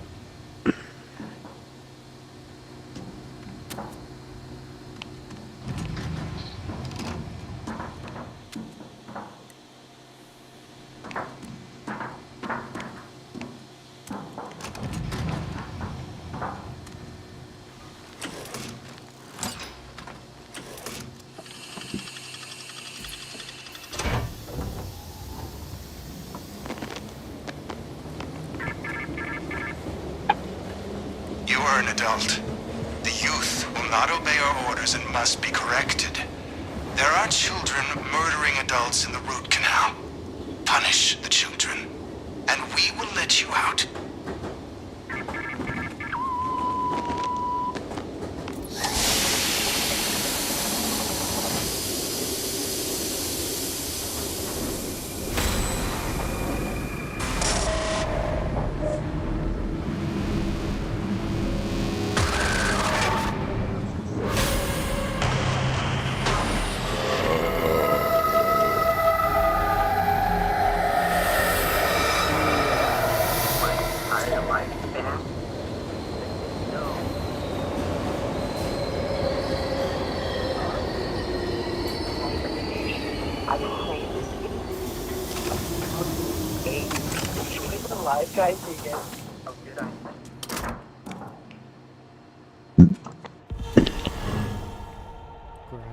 Please proceed.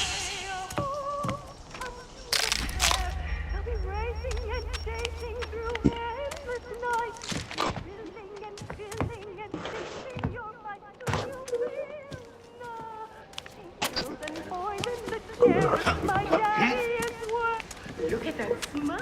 That's so happy. Muscles and problem versus. That can be Dr. Harry. We'll just have to peel those frownies off and make some adjustments.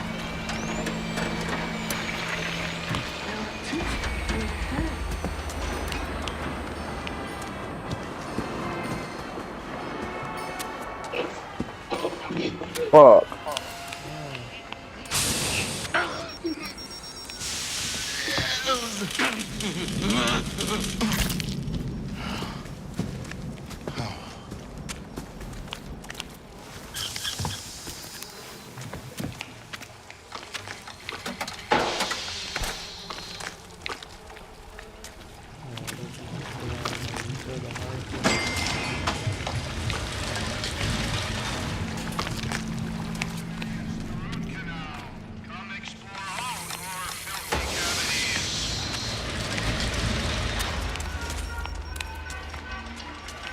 What's the target here?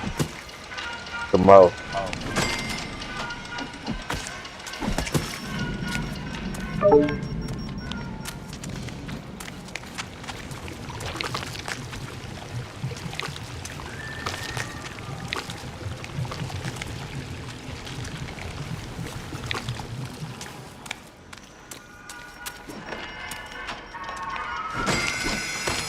Grab that ticket.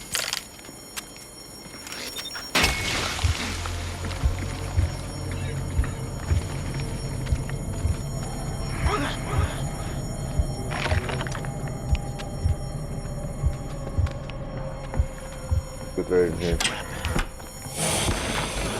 Grab the ticket, Nick. Alright, need your glasses open with me.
Fuck.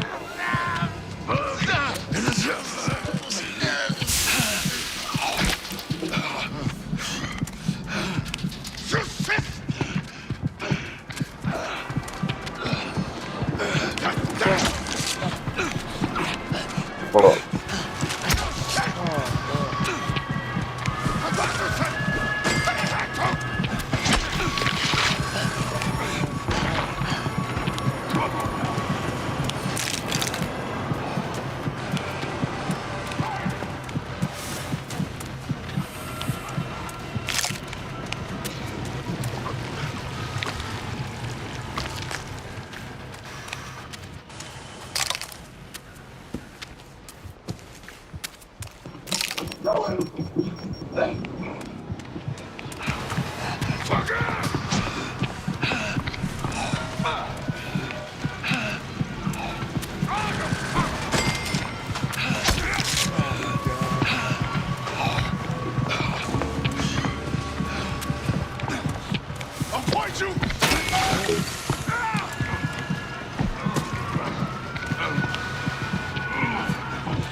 Breezy, get over it. Come on. Smile. And for a smile, you need a... You need a mouth, Dr. Daddy. And for a mouth, you need a face. Look at that pretty face. Why is it not available yet? Who invited Zara to my daughter's summer? Oh, everybody's invited in, Dr. Daddy. It's a place so wonderful. Nobody ever thought to leave.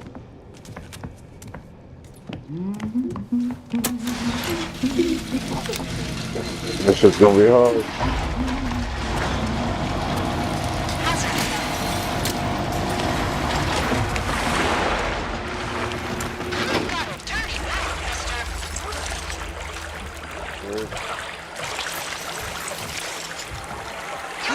Oh, fuck.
I got a large battery over here. Fuck, man.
signed up for a program because they were poor and homeless.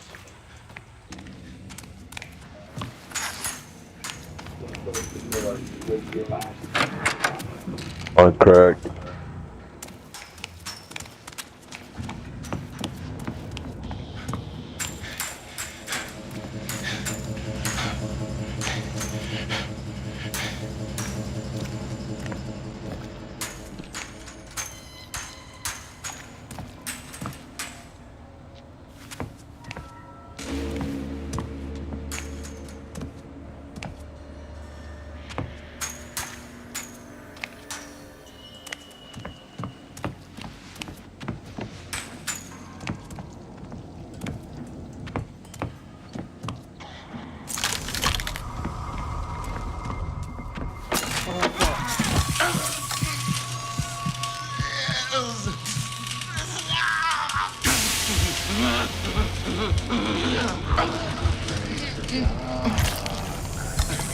Hey, you, come here!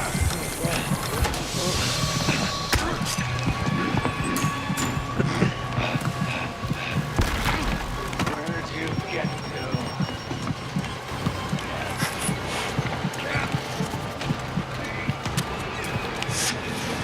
Oh, let's get the shit out of me.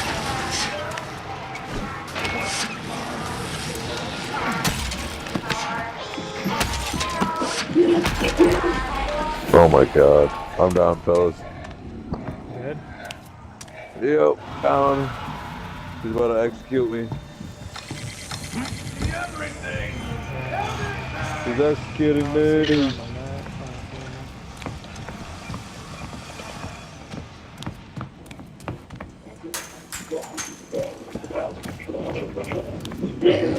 I'm dead.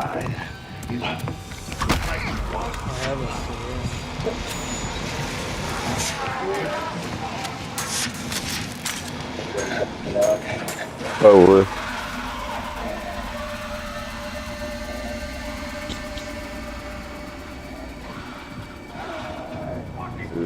Yeah, but they can bring me back. They can't find the fridge on the wall. I guess Where is it? Chasing me. Oh, there's a room. Get up top. How the fuck did you get up there?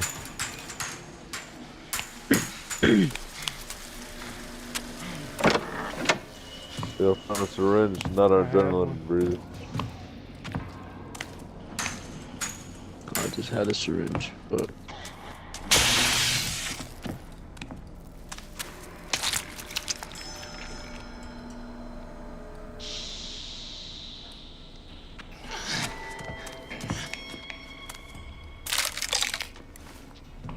hey, come here. Hey, come here.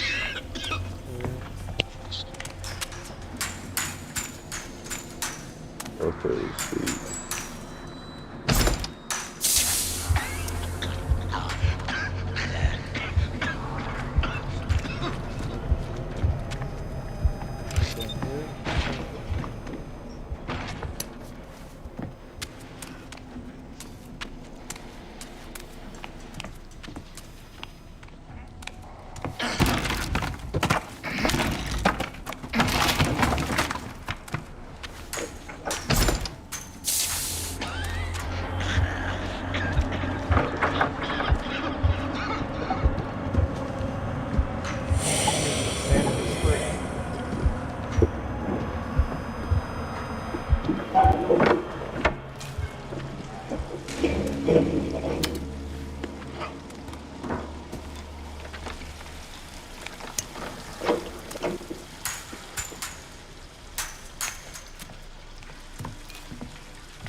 Uh-oh. I like that song.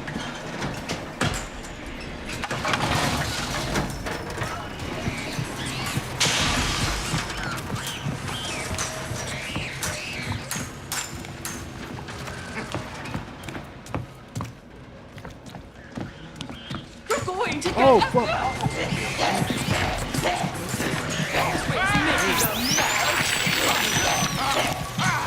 Alright. Get back to the fucking thing. I'm down.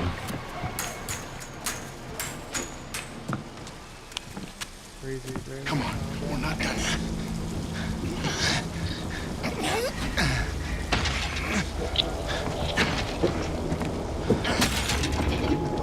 Hey, come here, I got you guys. 10 seconds, I can heal all of you. Stay close to me. I can heal all of us. Somebody wants to grab that small stuff. Alright, you guys should be good now. Hey, yo, That there's a boy's secret so room. pushing. There's a secret room. Someone save another one somewhere. Alright. Hold the bundle, nigga. Alright, and here, there's the loot for you guys. Share the loot. I'm gonna go push this fucking thing. That could help. We should take a syringe. Just in case.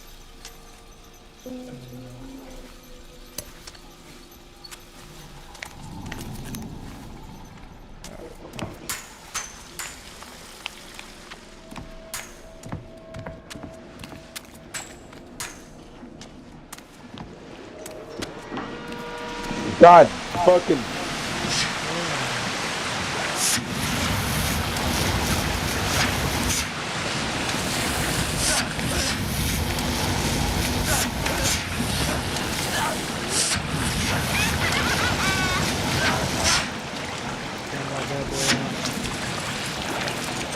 I'm gonna go up, just careful.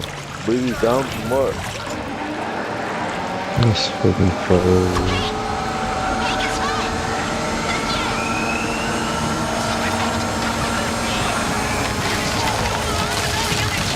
Stay behind you.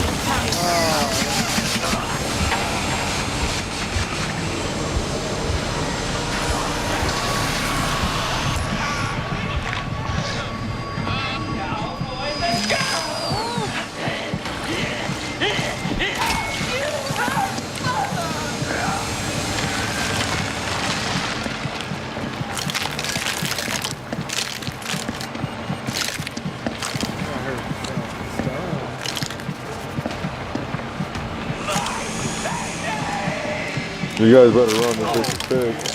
Come on.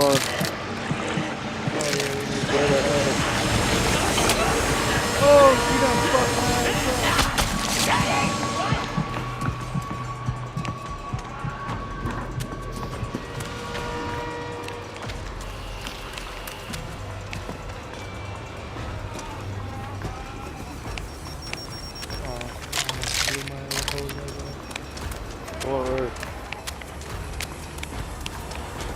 Yo, fuck niggas just left me here. Trying to fucking door.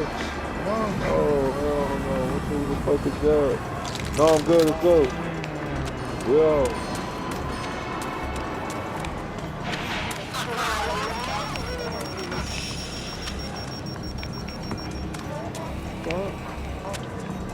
The wrong way, bro. It's the other way.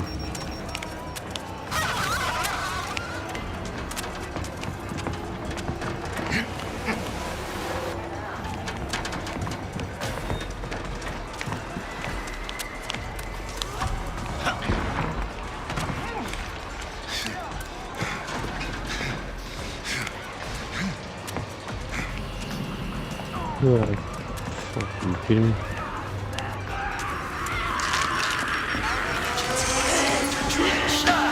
Bro.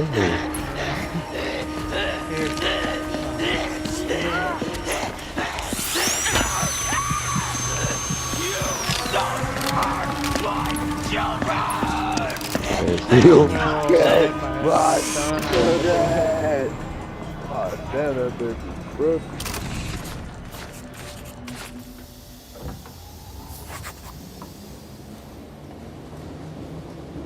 They're gonna get collectively way harder for you.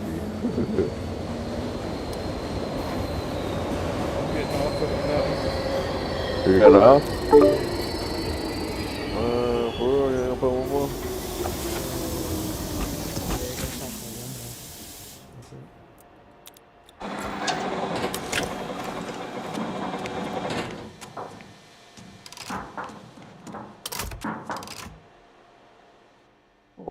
Popeyes.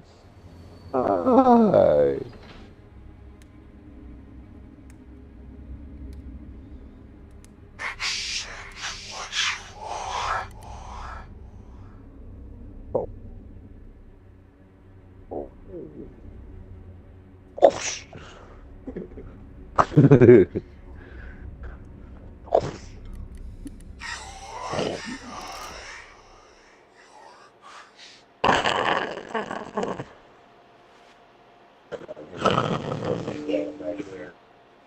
Huh? My dog hates when I grab him right there. Mediocre.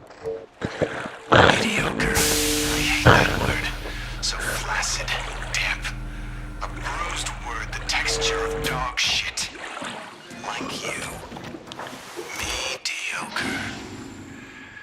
If you trying to see me, you trying to say what's up.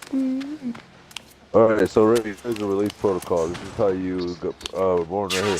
Turn around, fuck. Motherfucker. Something?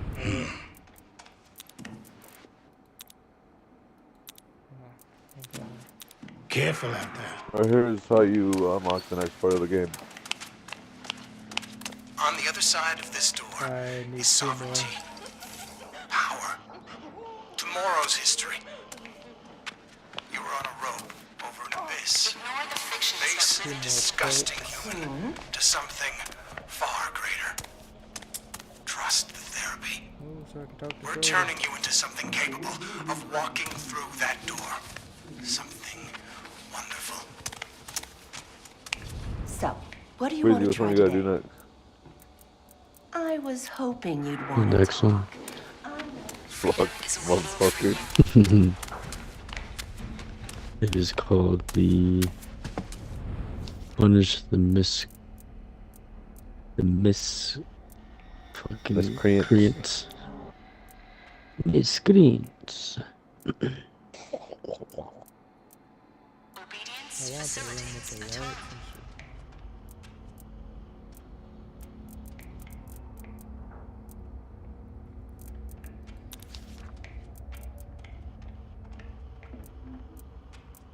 Reagent 62. Yup. Whose goofy ass room is this? Who's? We built all of this Oh, this is up here. Come check it out. Don't let the outside world creep in here. If you think you recognize someone, you're seeing who they used to be. Don't bring it up. That person is dead. Now, there's somebody wonderful. Somebody new.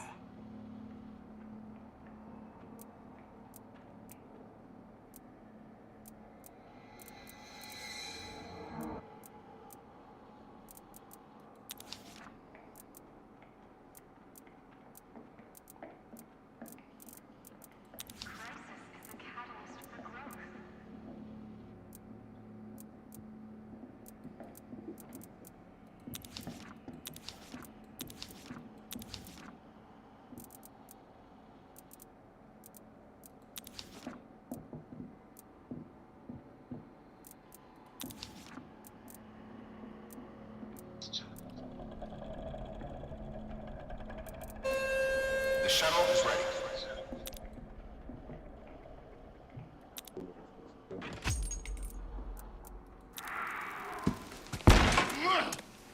The Markov Corporation encourages you to maintain. You may now enter the trial shuttle.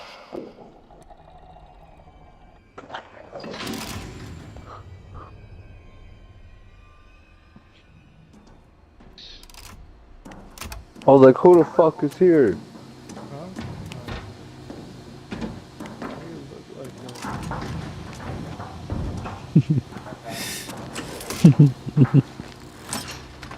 What's up?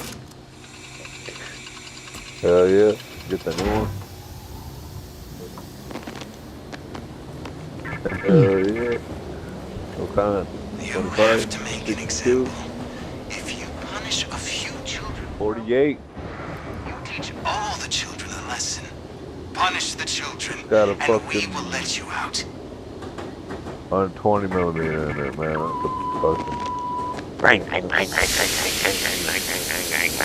Ass car.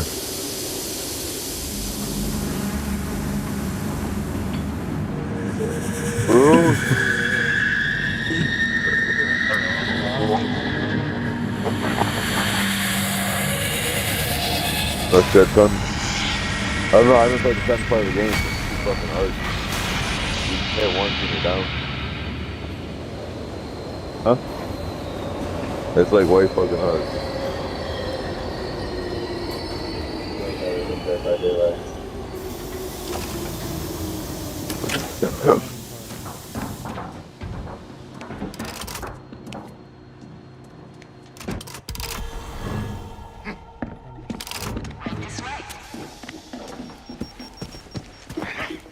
Oh, I'm in this one now. Oh, He just came out.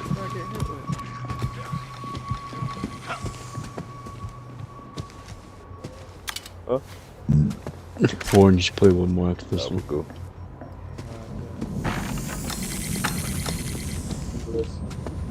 Yep. Always, brother. Kill someone with your pinky, Magoo. I'll Finger him hard enough. 2 more, and then I'll make it off.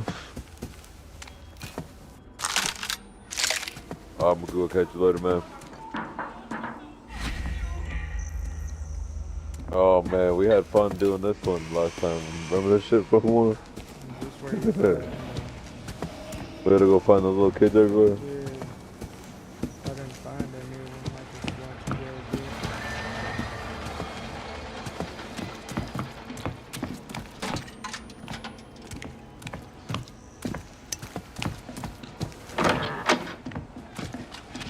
do it. Hey, come.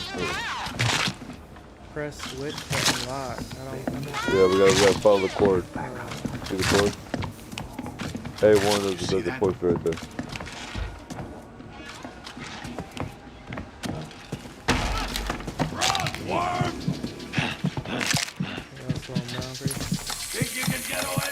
Alright, grab the fucking kid.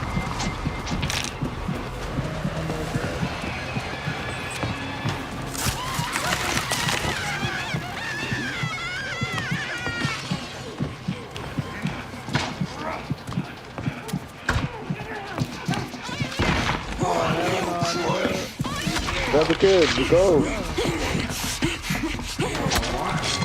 Go. Go, go, go, go, go, go. I'm gonna go this way.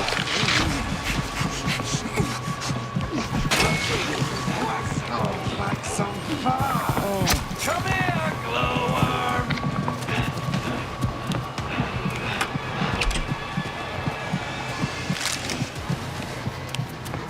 Good. Come downstairs. We don't need to go up there anymore. Oh shit, I need to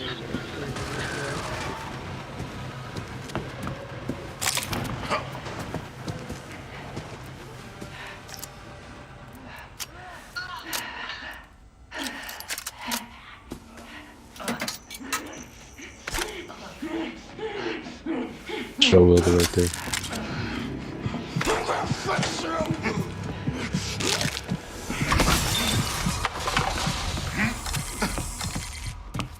Switch to unlock. Grab that fucking kid. I can't. You guys on me now. Watch out.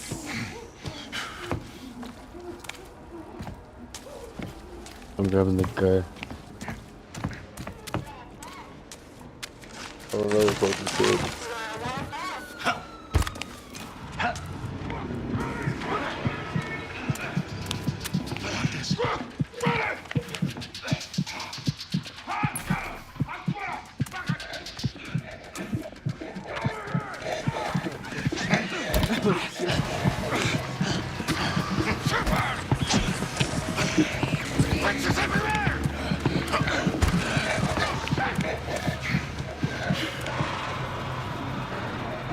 Where is he? Get the XP.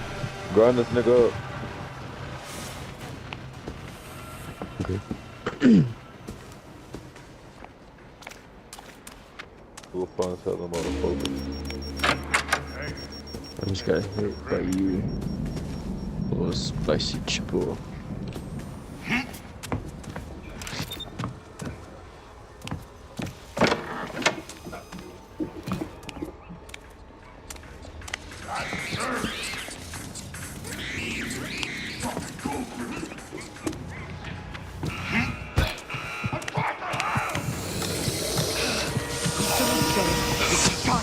On the punk motherfucker.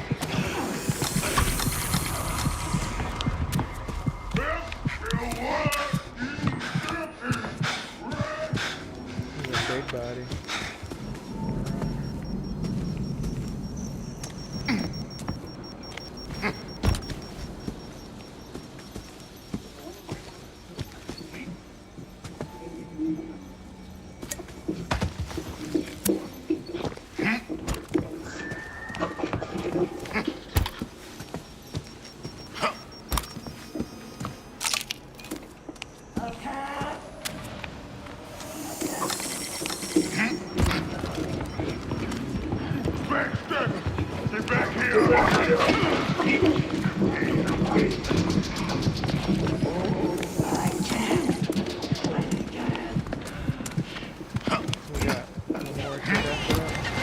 I got nope, that's all I did.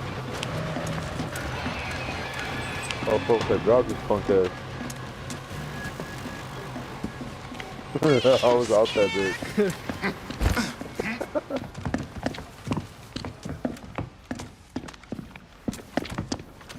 Where is he? Where you at, brother?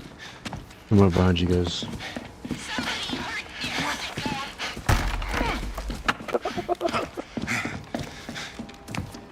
The boot of that motherfucker open.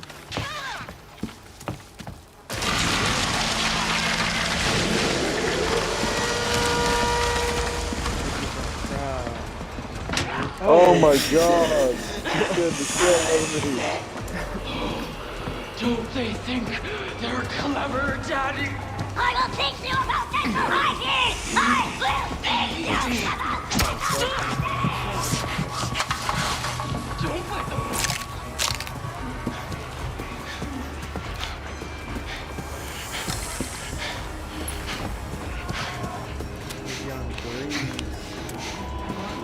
I'm coming.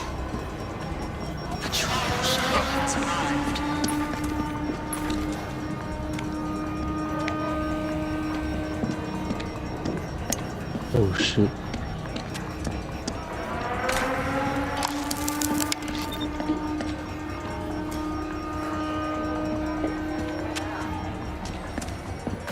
Here, take this. Here, take this. You want this? Here you go. This is for you. Hey, here you go. Hey,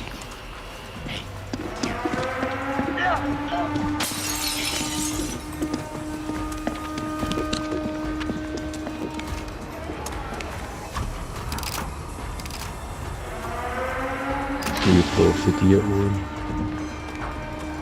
What?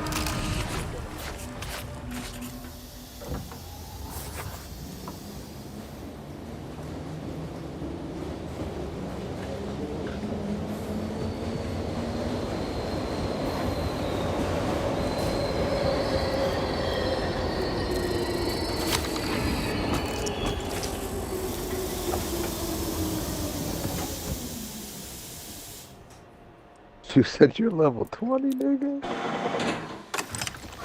Oh, that surprised you?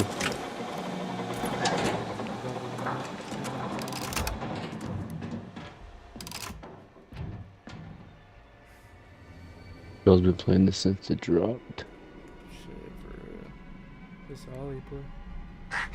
And You're gonna wanna play it yesterday. I just want you to know that great things are coming. You, motherfucker. Expect more from me. I'm in LA, baby.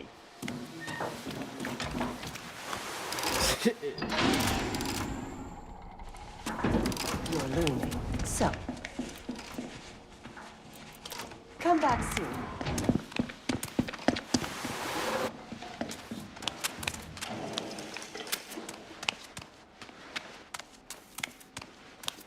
Okay, which one did we just do? Okay there, Mac? Okay. The kids or some shit. Punish some miscreants. If that gives you any trouble, let me know. it is now the Open the Gates MK challenge. Dude, we have 6 left to do. Warren, you can't go to bed, bro. We have 6 left to do. Saturday's for the boys. Come on, man. be You real said at that. 6 You said that last time. Pilot's ready for subject. Please proceed to the shuttle.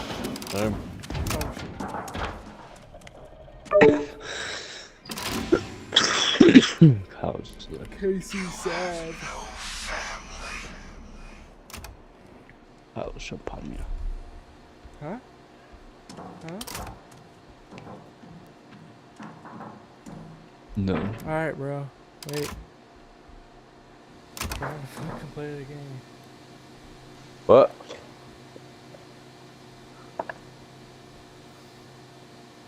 Huh? Sorry, I was gonna piece of sweet potato pie. Man, you just need to flick will over there. Get all liquid. Like a fucking cow.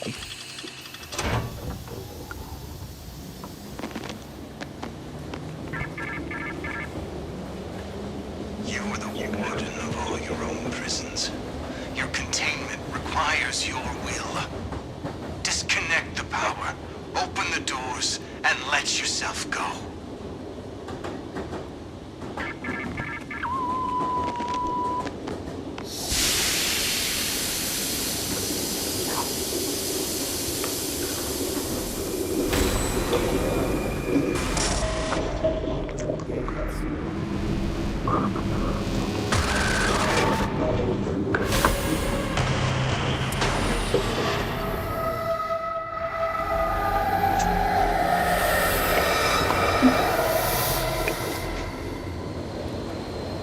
Me sneer.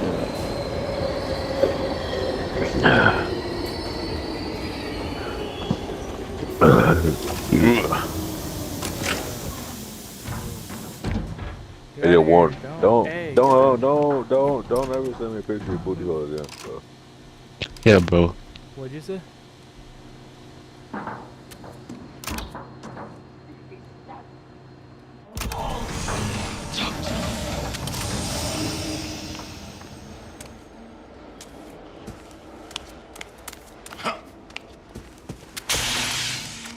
Man, if you don't get your stinky ass.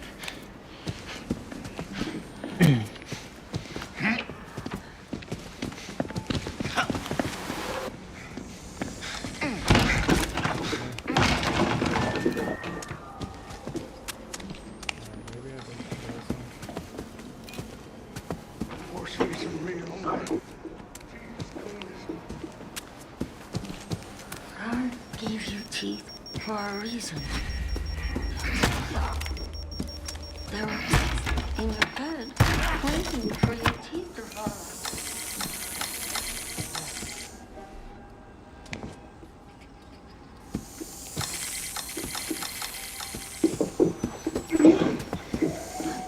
There's too much. It's really heavy.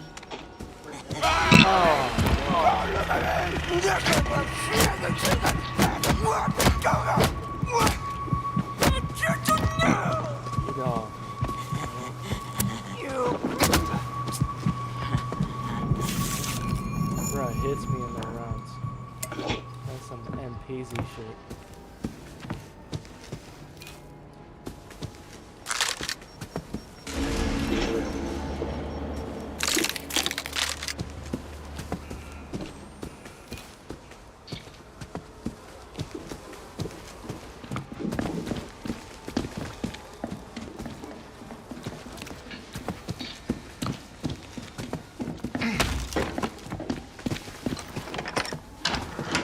Dumb.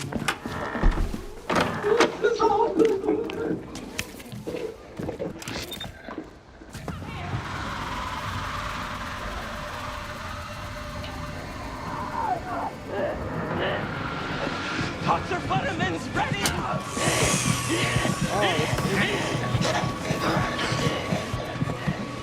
Explore little labs. You can't get high. Big mama. Big body. She big body.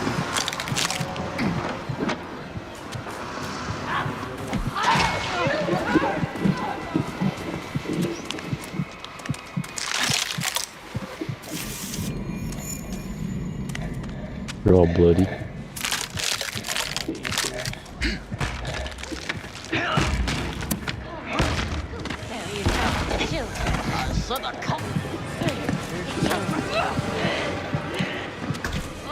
Don't worry, this way.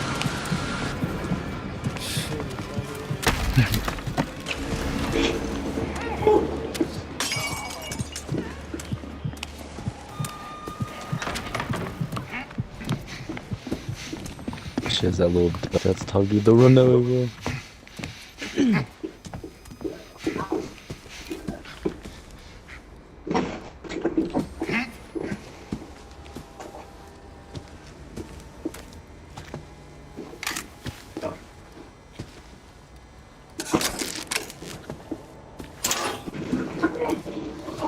Fuck.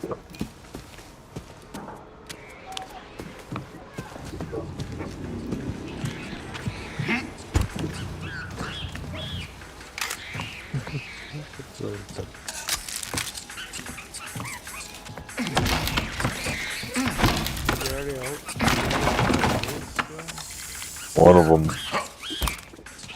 Let us one go.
She's right behind me.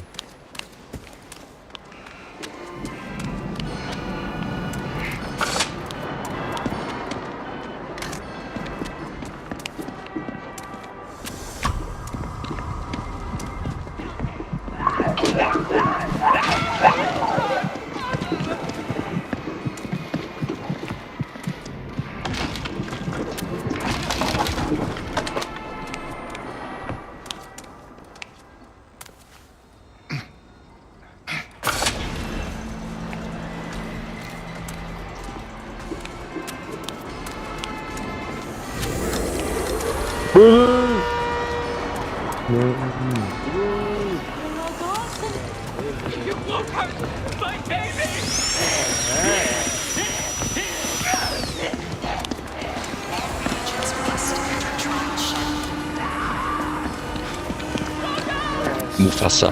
Mufasa.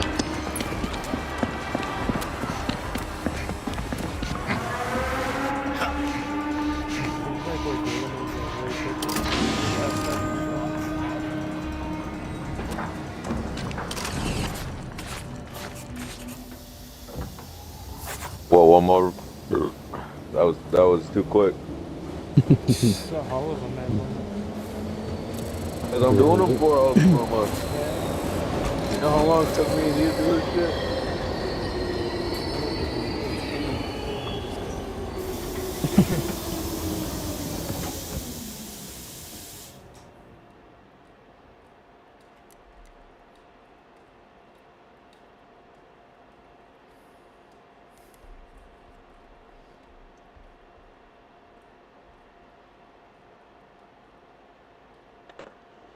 Hey, but for real though, you know how long it took us to do this shit? Probably a while. I mean, it only took you guys that long because you guys were getting used to the game. It's not a normal game.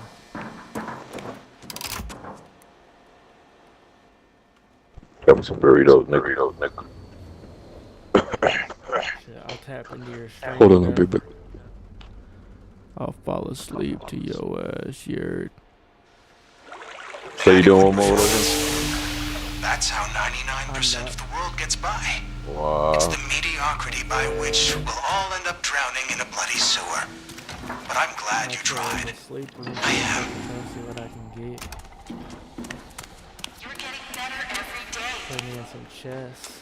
Oh, I can get to the next spot. Oh, shit. Tomorrow we can play the You second. actually finished.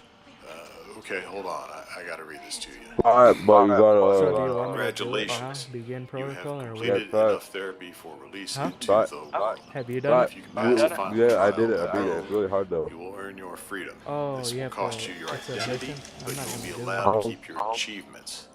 If you agree to these terms, simply walk through the door. You gotta put your files back. You have to do this shit by yourself, dude. Kind of lost. Yeah, fuck that. Can you just... You gotta put your files back though, and do some like radio frequency things. Oh, so you you gotta can do actually beat the game if you get all that shit done. It's really hard. Oh, I'm just gonna die right away because I'm not trying to do that shit. That shit sounds scary as hell. It's really hard.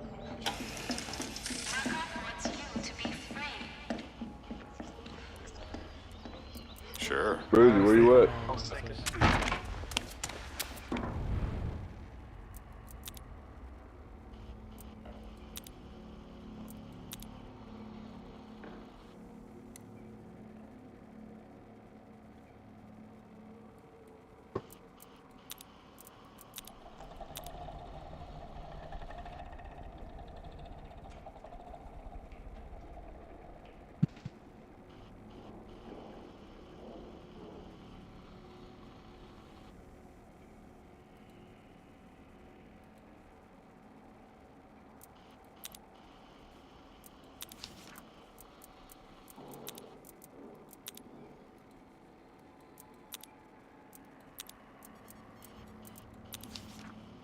So in the second part, you can't play with your friends? You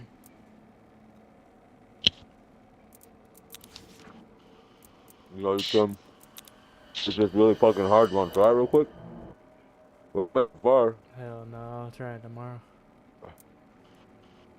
So I can try to actually win, because if we try right now, I'm not going to be that serious about it. Which one did we just do though? Open the gate. Vindicate the guilty we gotta do now, huh? Hold on. Escape the courthouse, destroy the evidence. Birdman. Are you doing more? I guess you've been inside now. What? Therapy, right? Nah. Shit, man. You survived. If I do one more, I'm gonna do I guess another that's one. something. Then I'm gonna do another one. If you do survive, then I'm gonna do There's another 7 more. Alright. There's 5 more actually now. For me, there's like 7. We just did the 1, 6th 2. one. I'm gonna go buy some slippers. 7 more missions. You're really sticking around this That's place. the only bad road I had was that grinding bad Turn apples. that. See if I care. Everything of mine is I'm sure my reputation precedes and all that. And it's all true. Here and there I might come across something you might find useful.